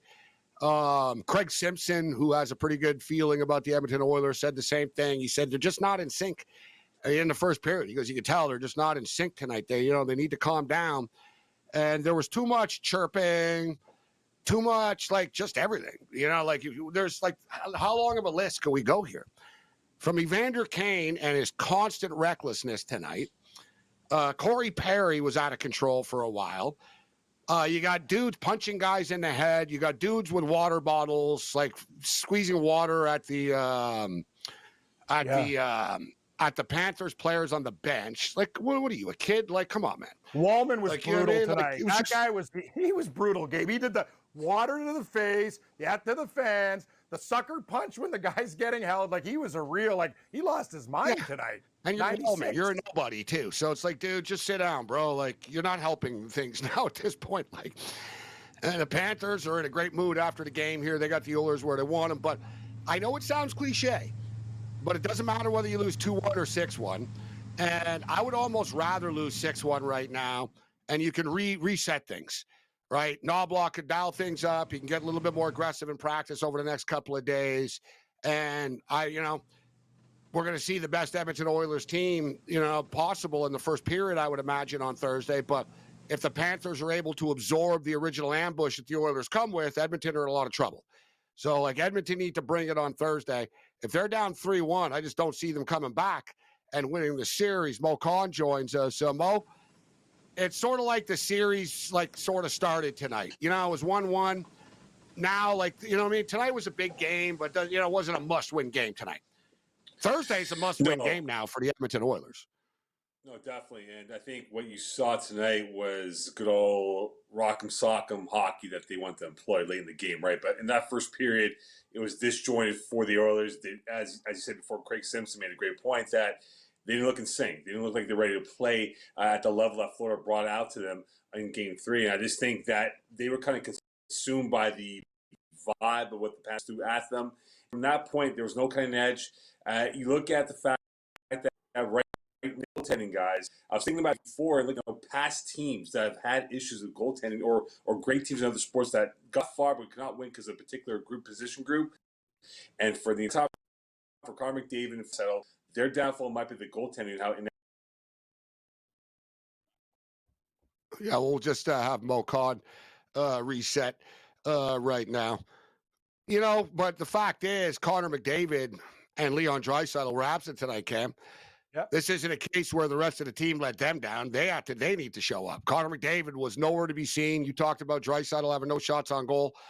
McDavid was absent all night for the most part, too. I didn't see him. He didn't register tonight. Gabe, look at Florida's players. Every single game. Does Bennett show up? Yes. Does Tkachuk show up? Yes. Does Verhaeghe? Yeah. And Bobrovsky. With Edmonton, sure. You can have a couple of good games, but Corey Perry scoring your goal and other guys are getting shots on goal. Kane was a menace to society. Him and Perry had the most shots on the team. And these are what your superstars are for. You can't have a night off. It's the Stanley Cup Finals. Florida's guys never take a night off. And if you want to play a physical game, you're playing right into Florida's hands when you do dumb stuff. They love when you punch them in the face after the whistle and stuff. They're built for this stuff. Edmonton needs to regroup big time, and they better come out, and they better win the damn first period and score in special teams and stop taking stupid penalties. Killed them tonight. They lost control. They lost control, and nobody reined it in. Knobloch didn't rein it in. McDavid didn't rein it in. I talked about it on the show earlier tonight, guys. If you're just joining us, I said, listen, if you're in the locker room right now with the Oilers, you've got to, there's still a lot of hockey left, and they never took advantage of it. They were more interested in the side stuff, which is just ridiculous. That I don't know why. They haven't done that in the playoffs at all this year, really, for the most part. Besides, if you remember, Mo, the Oilers have been so good, they haven't really lost that many games. I mean, this is their fourth loss type of deal, right? I mean, and they lost the first 2 games to the Kings. I know they lost 2 games after that. And in the game they lost to Dallas, they did the same thing. Evander Kane went crazy for a couple of minutes at the end of the second period. Perry, they took like 3-4 penalties, like late in the second period against Dallas. They blew that 3-0 lead. They ended up losing the game 5-3. And then they got back on track after. So I don't think this is a cause for concern in the big picture. But you were talking about Connor McDavid and Draisaitl. They need to raise it up a notch. They need to play better. Like in game one, they set the tone early, right? Draisaitl scored right off the top. It's sort of like with the Pacers. When you see the Pacers, when Halliburton sort of doesn't do anything early in the game and he's disinterested, it's not the same. When Halliburton attacks early, they feed off of it early. Same with Siakam. They feed off of it early. They got to explode early tonight. And Cam brought it up. I brought it up earlier. They had an early power play, and it was a pretty good power play, too. They got some pressure, and it looked pretty good, actually. I liked it. They were blasting shots, but as soon as the power play was over, they were just flat. There was nothing there. They just didn't have – it seemed like they were tired or the energy, lack of energy tonight. And don't forget, the humidity in Florida, too, was a big factor, right? The ice was not as quality as it was in Edmonton. So the puck was not going smoothly for Edmonton. And what's their strength, guys? Skating, right? They love to skate the Jesus out of opponents out there on the ice, and they couldn't do that. And they look choppy at times here. And I think right now for the Edmonton Oilers moving forward, they get that extra day of prep, and that's going to be key for this Oilers staff here to get things going back in the right direction. If they get this going back in the right direction, it should be 2-2 going back to Edmonton. But again, it's all about the starts, as you guys said before, and whether or not to get that first goal to kind of calm the nerves moving forward. And now it's begun. The Edmonton media and the national media is in the Oilers' faces right now. Here we go. It's always so glum. Look, Chris Johnson there, Cam. Like, it's so glum. Everyone's like, it's like, dude, like, I would answer a couple of questions and I'd get out of there if I was a player. I'd say, guys, I got you PR guy. Questions for me. Go. Like, and I'd get out of there, you know? Just like the lead PR guy. This is over. Get out of here. We don't shit. We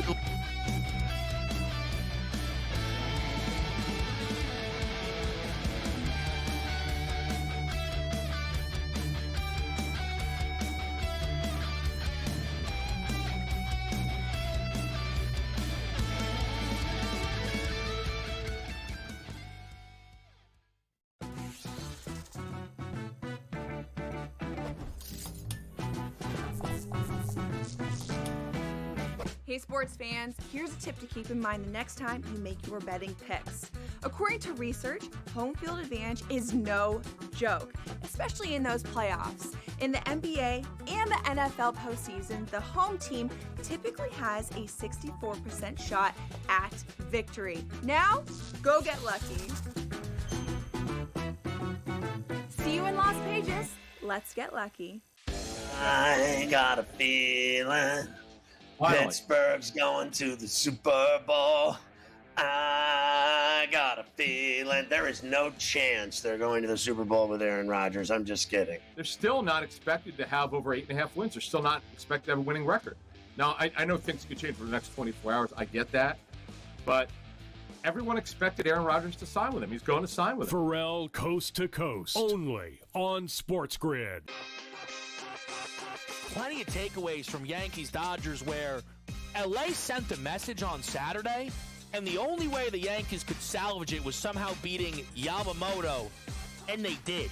You're staring a sweep in the face. And after losing the World Series, knowing what the opponent is, you know what the narrative would have been on Sunday Night Monday. Oh, Yankees get swept by the Dodgers. Game time decisions. Only on SportsGrid. The game is on. The stakes are high. But the action isn't just on the field. He's rearranging that ring.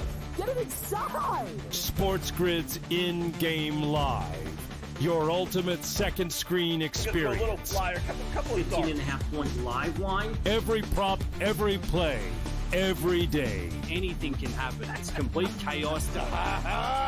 It's smarter to be on SportsGrid.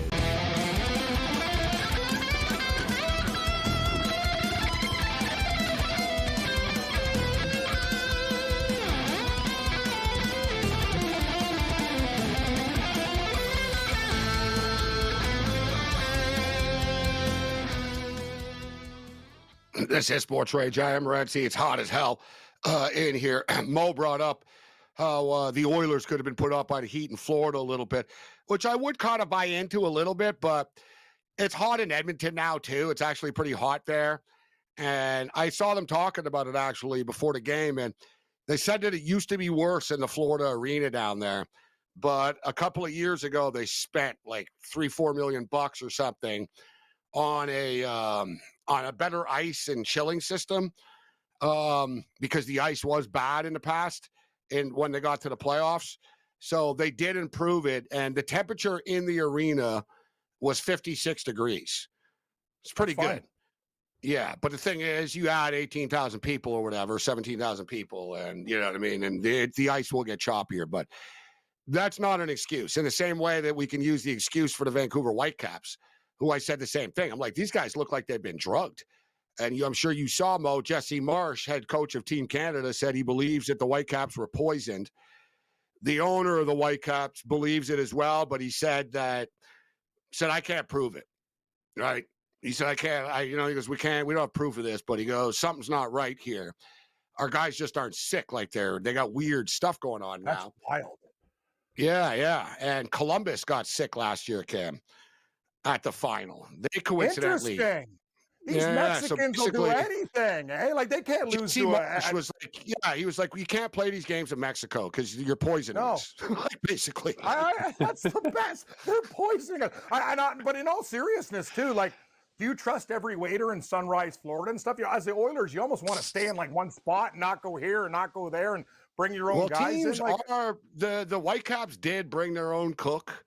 They brought their own water and Gatorades and all that type of stuff. Like they didn't, so that's why it's bizarre. Right? Because it's another thing is like, you can't watch everybody 24 hours a day, man. I watch a lot of these murder shows and stuff, man. It's like these guys are crafty. They could do it in a lot of different ways. Who knows what the stuff they have? It's a spray in the hotel or something. Yes. They're coming through your house. Who knows what they're doing? Exactly. I know we sound insane right now, but we're actually kind of like it could happen. No, I don't know. Something to it. But anyway, so the Whitecaps, they were they wanted to cancel the game yesterday. They couldn't play. They were like, listen, we don't have enough players to play the game. Like, we got 9 guys that are like basically just getting out of the hospital right now. Our other guys are on international play. And of course, MLS, being the class acts that they are, said, no, you guys got to play the game. So the Whitecaps yesterday were plus 350 home underdogs against the Seattle Sounders, who are good. And the Whitecaps literally played guys that had never played before and the end of the bench type of deal, and they won 3-0. That team's unbelievable. They must have been poisoned in Mexico because they do everything else well. Like they actually, that's amazing. And they win 3-0. So yeah, unbelievable. Like this team, I know, we're super impressive. I guarantee. Listen, if that game was at BC Place, they probably beat Cruz Azul. It wasn't, but something wasn't right. We could tell it wasn't right.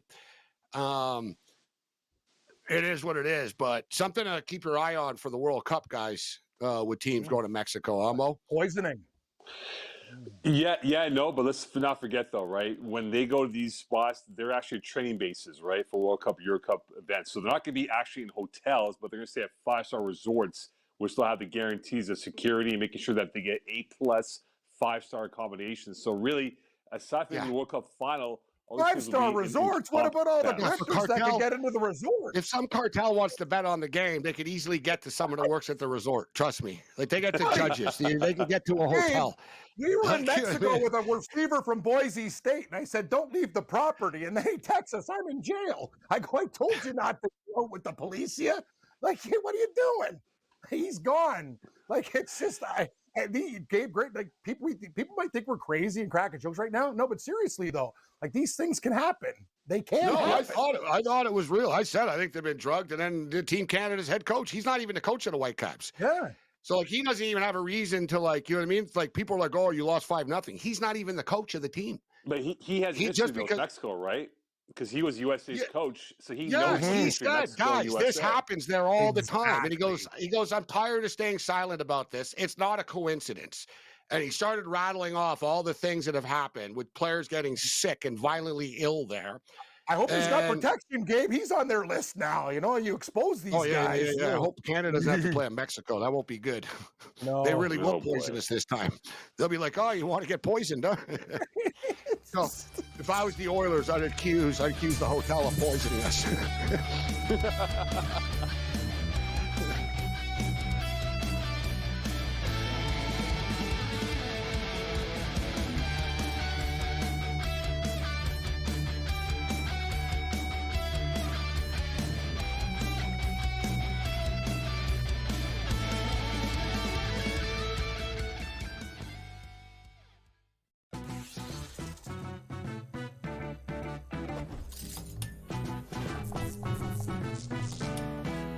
Hey sports fans, here's a tip to keep in mind the next time you make your betting picks.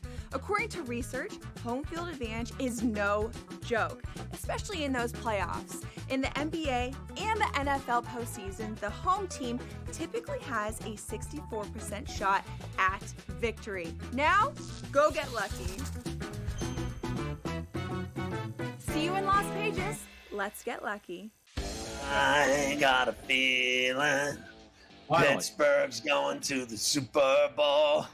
I got a feeling there is no chance they're going to the Super Bowl with Aaron Rodgers. I'm just kidding. They're still not expected to have over 8.5 wins. They're still not expected to have a winning record. Now, I know things could change for the next 24 hours. I get that. But everyone expected Aaron Rodgers to sign with him. He's going to sign with him. Pharrell Coast to Coast. Only on SportsGrid. Plenty of takeaways from Yankees-Dodgers where LA sent a message on Saturday, and the only way the Yankees could salvage it was somehow beating Yamamoto, and they did. You're staring a sweep in the face. And after losing the World Series, knowing what the opponent is, you know what the narrative would have been on Sunday night, Monday. Oh, Yankees get swept by the Dodgers. Game time decisions. Only on SportsGrid. The game is on. The stakes are high. But the action isn't just on the field. He's rearranging that roof. Get it inside! SportsGrid's in-game live. Your ultimate second screen experience. A little flyer, couple of 18.5-point live line. Every prop, every play, every day. Anything can happen. It's complete chaos. It's smarter to be on SportsGrid.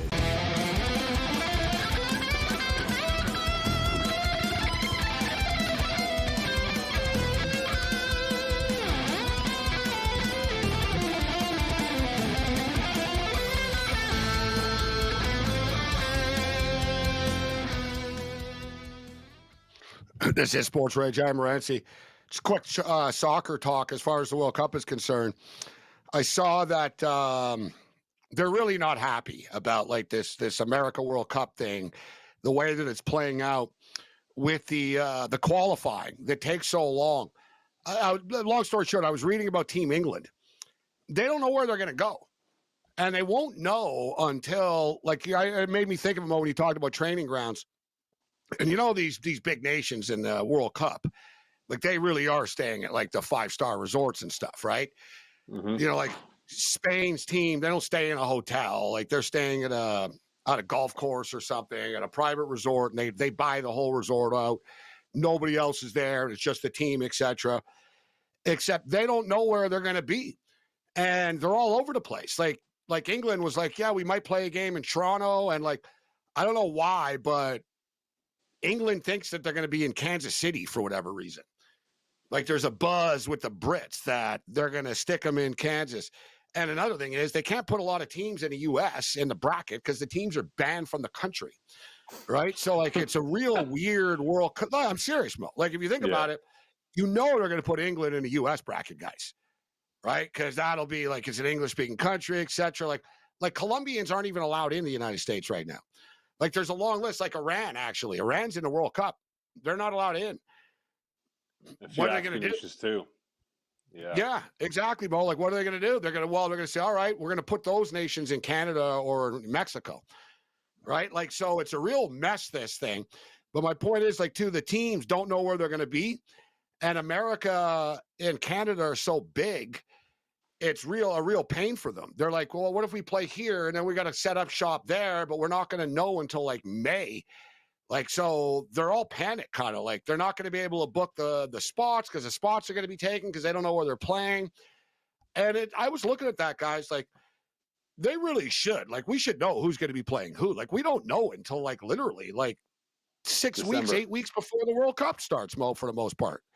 And I guess there's a couple of final qualifying, the last 4 or whatever. You know what I mean? Well, but like, to your point, it's Morency, ridiculous. If they have the ban list, you already know those teams can't play in the United States, so it has to be those. So you eliminate them. But you're absolutely correct. Like, the fact that it's not even like there yet is stupid. Like, this is a huge event. This is not some kind of joke here. Like, this is a global event. Weird, no, man. and there's more teams than ever. It's hard to book at the last second for all these teams, you know? That was my point. Like, the Team England is concerned about the logistics of it. I guess that's the bottom line.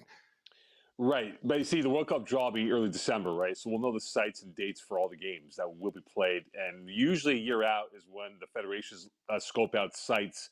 And in this case, Canada, USA, Mexico. So I'm sure England and other countries will have their 3 sites that they'll say, okay, these are the 3 spots we're looking at. But the one thing normally they do the groups first, right, Mo? They don't do the games. Right. They do the groups. They don't tell you the dates. They're like, these are the teams that are in the group. They'll tell you the dates. They'll tell you the dates because it's based off a grid, right? So if you're A1, you'll play like, say, June 10th, June 18th, and June 20th, right? Whatever it is. But also, let's not forget, though, guys, with this edition of the World Cup, they're going to regionalize these groups. So if you're a team that's playing on the West Coast, you're going to be on the West Coast for the most part because they don't want fans crisscrossing from the West Coast to the East Coast and points in between. You would hope. They realize. Well, that's what they're doing. They're aiming to have more regional groups here. So you expect to see a West Coast group game in your neck of the woods of Vancouver, Seattle, and LA, and whoever else in the West Coast.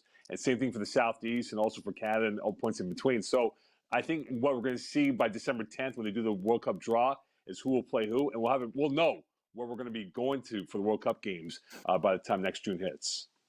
The 3 West Coast cities, pretty much: Vancouver, Seattle, and LA. Is there another one off the top of my head? I don't think so. That's pretty. No, that's San kind of the West Santa Coast Clara place. as well. It's Santa Clara as well, yes, right? yeah. Okay, yeah. So another in California. I can't wait to see this. I'm, you know what, guessing, like I said, the Brits think they know they're kind of going to the American bracket. They think they're going to be in the Midwest for whatever reason.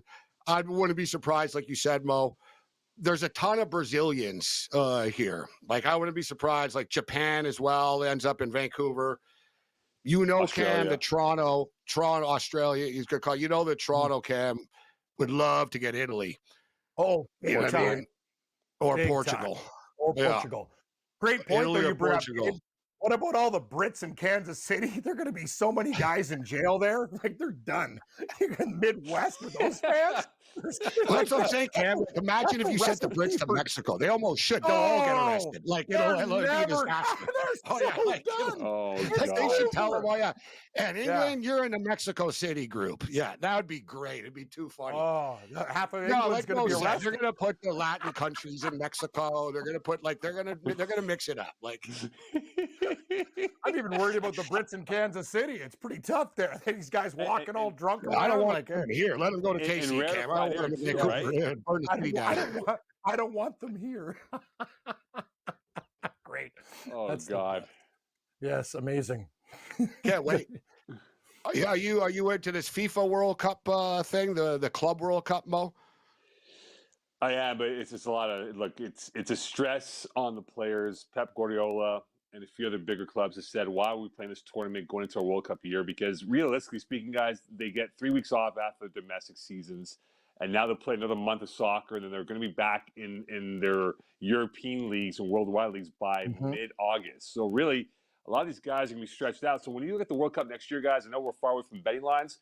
Let's keep an eye on the bigger name players on how fatigued they're going to be by the time we hit June of 2026, because you might see some surprises early on because of guys who have less strenuous schedules.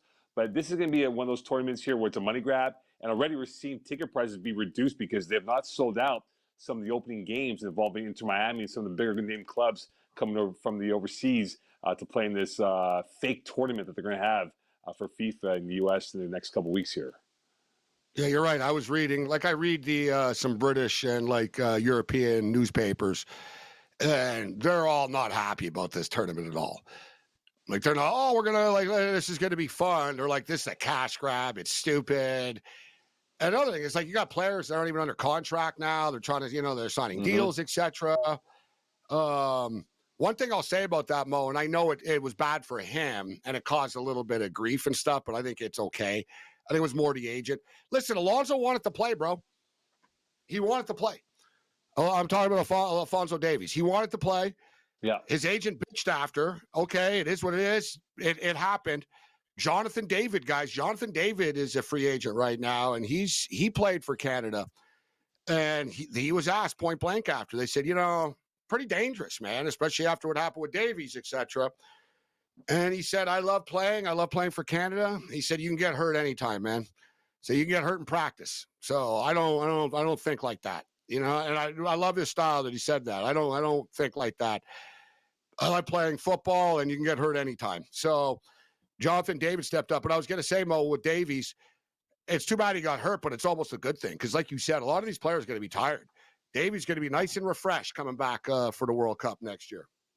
And don't forget, he's got a history of injury problems, right? So you want him to be at his best going towards next spring, going towards that window of games. Because, again, these guys are going to play so many games here, World Cup qualifiers, plus this, UEFA or Nations League worldwide, and other things. It's going to be a mess. It's going to be a complete mess next season for the schedule.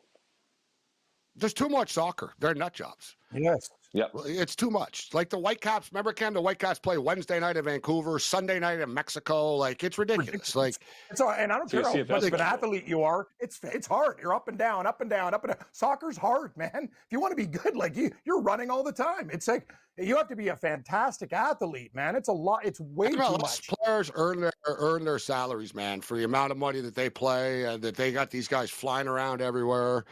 They don't have charter planes either, right? Like they're taking commercial and stuff.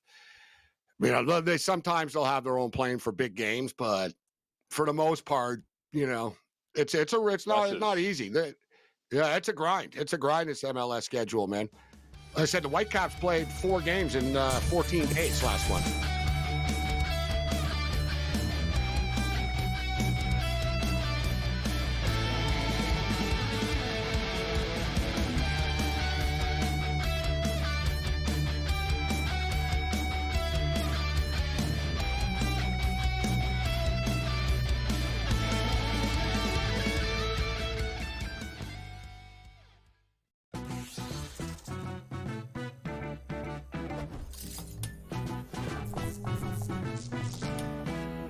Hey sports fans, here's a tip to keep in mind the next time you make your betting picks.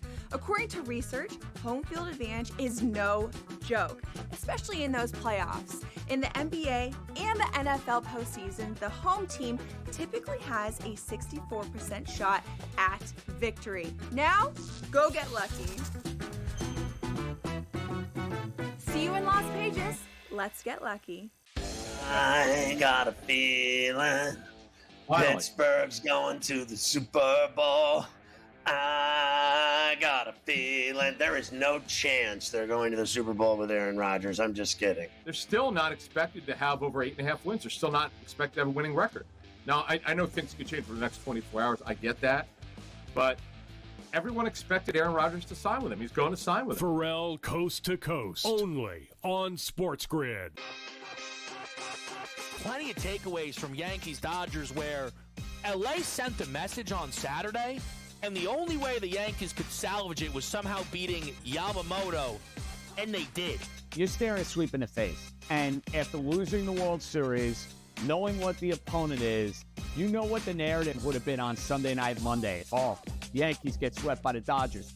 Game time decisions. Only on SportsGrid. The game is on. The stakes are high.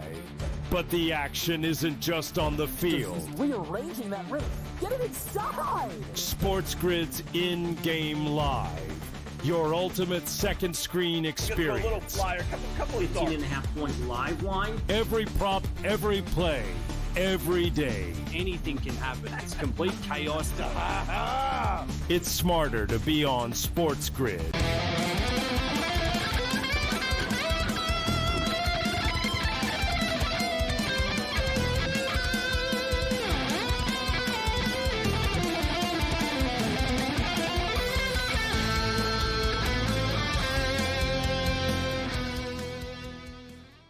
This is Sports Rage. I am Morency, the Pittsburgh Players, the Hustlers, the people that bust them, everybody else in between, including Mo Cott and Cam Stewart.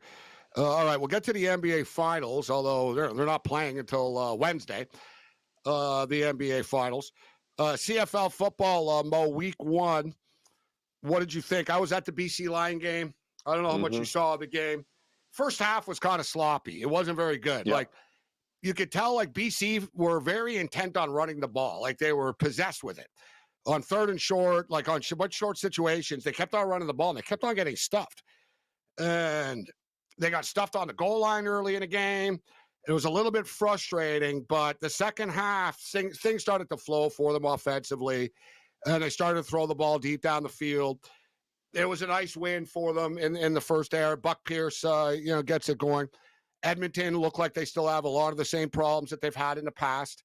An impressive win for the Montreal Alouettes over the Toronto Argonauts over the weekend. Calgary, I thought Calgary was going to have an explosive offense, and they do.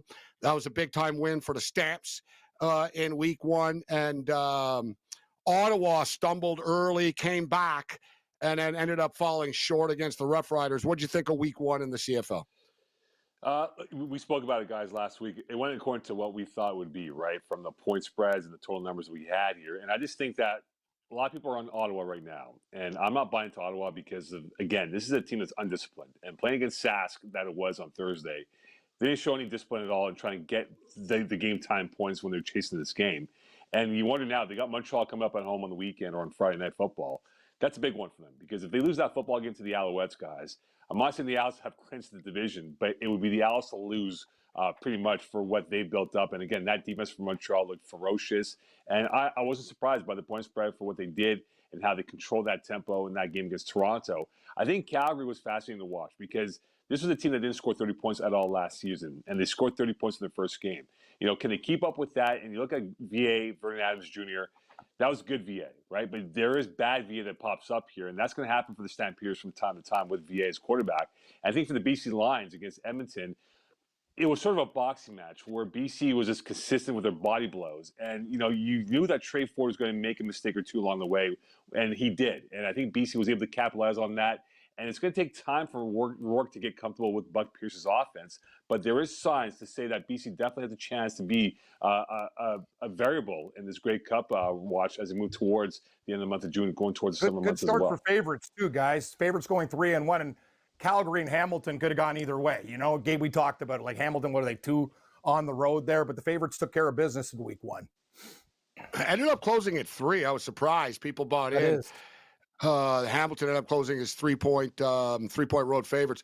But yeah, Mo, one thing with the BC Lions, they're definitely, they want to be tougher. Like it's, they brought in tougher type of players. They were kind of soft last year. Buck Pierce is a tough dude, but I tell you what, I saw it. I know this team pretty well. And I posted a video of them in the room after the game, and it was special. Like you could tell they got a really good chemistry. They really like Buck Pierce. You can't fake that type of stuff. Like he came into the room, they gave him the game ball. And I like what Buck Pierce said. He goes, I don't give an F about game balls. I care about winning football games. Yeah. He goes, I don't do the game thing. Yeah. He goes, I don't do the game ball thing. He goes, I do the winning thing. And he goes, let's just keep doing this. And it was really cool. He goes, this feels pretty effing good though, doesn't it? Let's do it again next week. Let's go. And the whole team was chanting, one of us, one of us, one of us. They were all like really jacked up. It was special. That's what I love about football, when you see teams come together. All the work they put in the camp comes together in week 1 for them. All right, Mo. So the Stanley Cup Finals, we got a 2-1 series now. NBA, we're tied at 1. The Thunder bounced back. We got game 3 on Wednesday night. The Oklahoma City Thunder are 5.5-point road favorites in the game. How do you see it playing out in Indianapolis on Wednesday?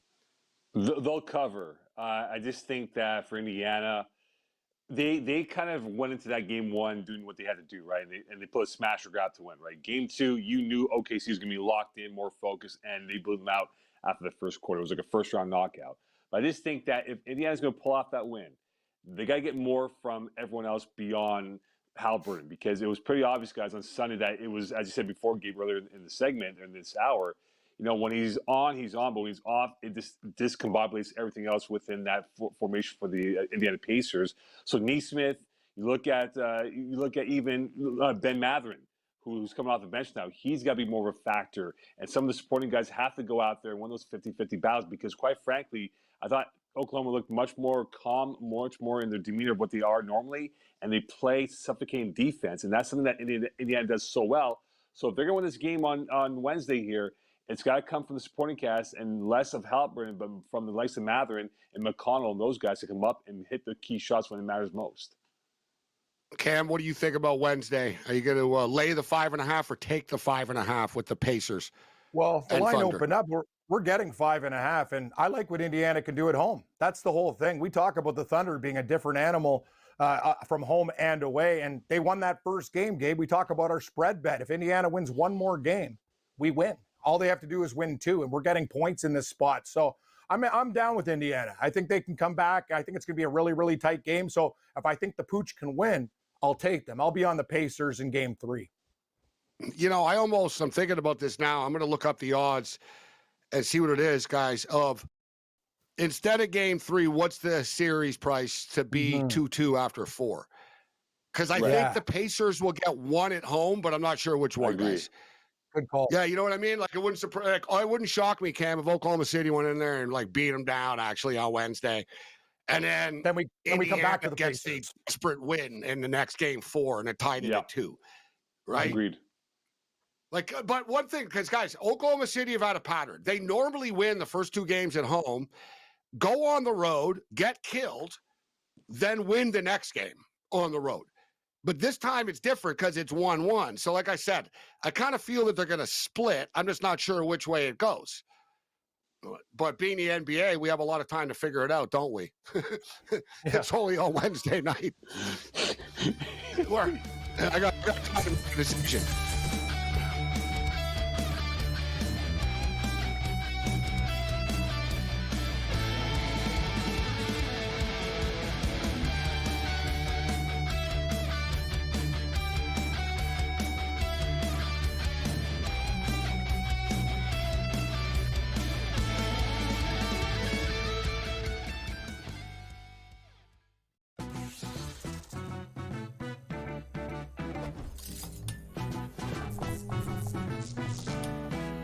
Hey sports fans, here's a tip to keep in mind the next time you make your betting picks. According to research, home field advantage is no joke, especially in those playoffs. In the NBA and the NFL postseason, the home team typically has a 64% shot at victory. Now, go get lucky. See you in Las Vegas. Let's get lucky. I got a feeling Pittsburgh's going to the Super Bowl. I got a feeling there is no chance they're going to the Super Bowl with Aaron Rodgers. I'm just kidding. They're still not expected to have over 8.5 wins. They're still not expected to have a winning record. Now, I know things could change for the next 24 hours. I get that. But everyone expected Aaron Rodgers to sign with him. He's going to sign with him. Pharrell Coast to Coast, only on SportsGrid. Plenty of takeaways from Yankees-Dodgers where LA sent the message on Saturday, and the only way the Yankees could salvage it was somehow beating Yamamoto, and they did. You're staring a sweep in the face. And after losing the World Series, knowing what the opponent is, you know what the narrative would have been on Sunday Night Monday. Oh, Yankees get swept by the Dodgers. Game time decisions. Only on SportsGrid. The game is on. The stakes are high. But the action isn't just on the field. He's rearranging that rim. Get it inside! SportsGrid's in-game live. Your ultimate second screen experience. A little flyer, couple 15.5-point live line. Every prop, every play, every day. Anything can happen. That's complete chaos. It's smarter to be on SportsGrid.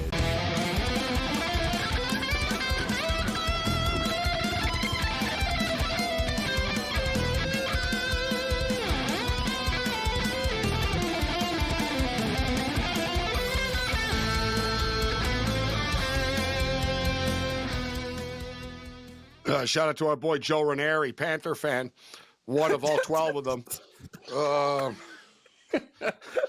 One of the dirty dozen, Joe Ranieri, but he was talking smack before the series started, and I said, yeah, we'll get you on during the series. We'll talk about it. And he just checked in now that it's 2-1. You didn't check in after the first game came after they lost. You wait till they're up 2-1. I was on his show. Yeah, I said Oilers in 6 too, and I know you're friends with Stanley C. Panther, but this damn team, the Oilers better pick it up in Game 4. They got to play like a flawless game against these guys, man, and you got to come out and punch them in the face. You got to score early. Like Florida looks dangerous, Gabe.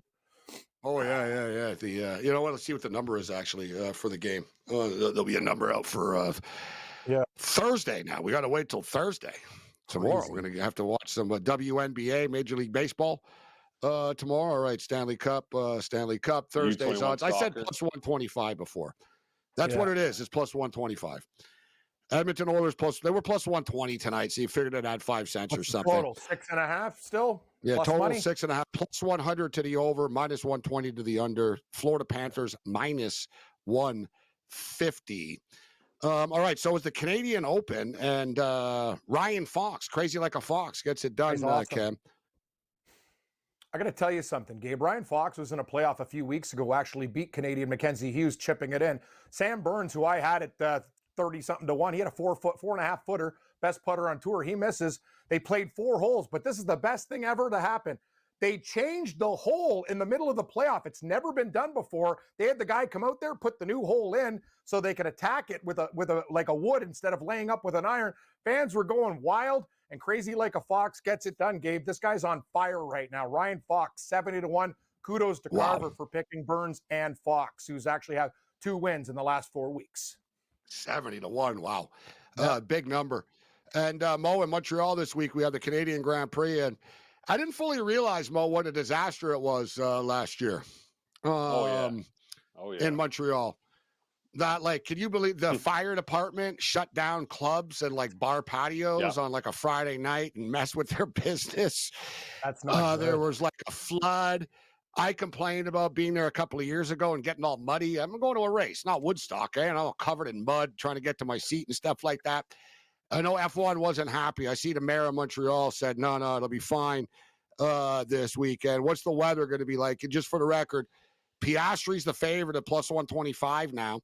Lando Norris is plus 175. Max Verstappen is plus 400. Leclerc is plus 1,600. Hamilton is 20 to 1. Ferrari are very popular in Montreal, guys. So, like, yes, they are. They always get a pop in Montreal, Ferrari. Verstappen has a great track record on this course. But as you know, Mo, and as people know, Cam, this track in Montreal, pole position and starting position means a hell of a lot. It's very hard to pass people here. There's only a few places on the track that you can really pass. So pole position is pretty big, but what's the feeling for the F1 race? They're expecting 350,000 people still, so it's still a success. They just got to make sure they don't piss people off. Right, because right now, weather-wise, it's going to be about 20 to 23 degrees from Thursday to Sunday. Sun and mix of clouds as well. So it'll be a cooler race than what it normally would be at this time of year. Montreal would be 25, 26. But this is a big referendum for the city of Montreal, guys, because if they don't do a good job with a 5-star display from the hosting aspect of it to the parties and being what it is, the F1 can easily say, you know what, to Montreal, we already moved to May already from the June date here, and we can go somewhere else where someone's going to pay top dollar for that prestigious event here. So this is a big, big opportunity now for Montreal to reassert themselves as being a destination race in the North American circuit. Because again, you have Austin, Miami, and Vegas, and they can say we can take that Montreal race and put it into the Gulf states in the Middle East and make more money off of them than what we do in Montreal. Yeah, without a doubt. I think, you know what? They took it for granted a little bit, and they just need to upgrade. They need to upgrade the island as well. Like I said, you can't have people walking around in mud. It's chaos. You don't know where the seats are. It's very disorganized on the track all the time there. That was my experience there. I enjoyed it, but it was very confusing to get around there. All right, so no Stanley Cup tomorrow, no NBA Finals tomorrow, but Wednesday and Thursday we'll be rocking it. NBA Finals, Stanley Cup on Thursday. And the Edmonton Oilers are going to be in a must-win situation on Thursday night. And, the Pacers and OKC Thunder, I still think we have a series here, guys. Like Cam do said, too. our bet was the Pacers plus 2.5. We nailed down one more game. We're set.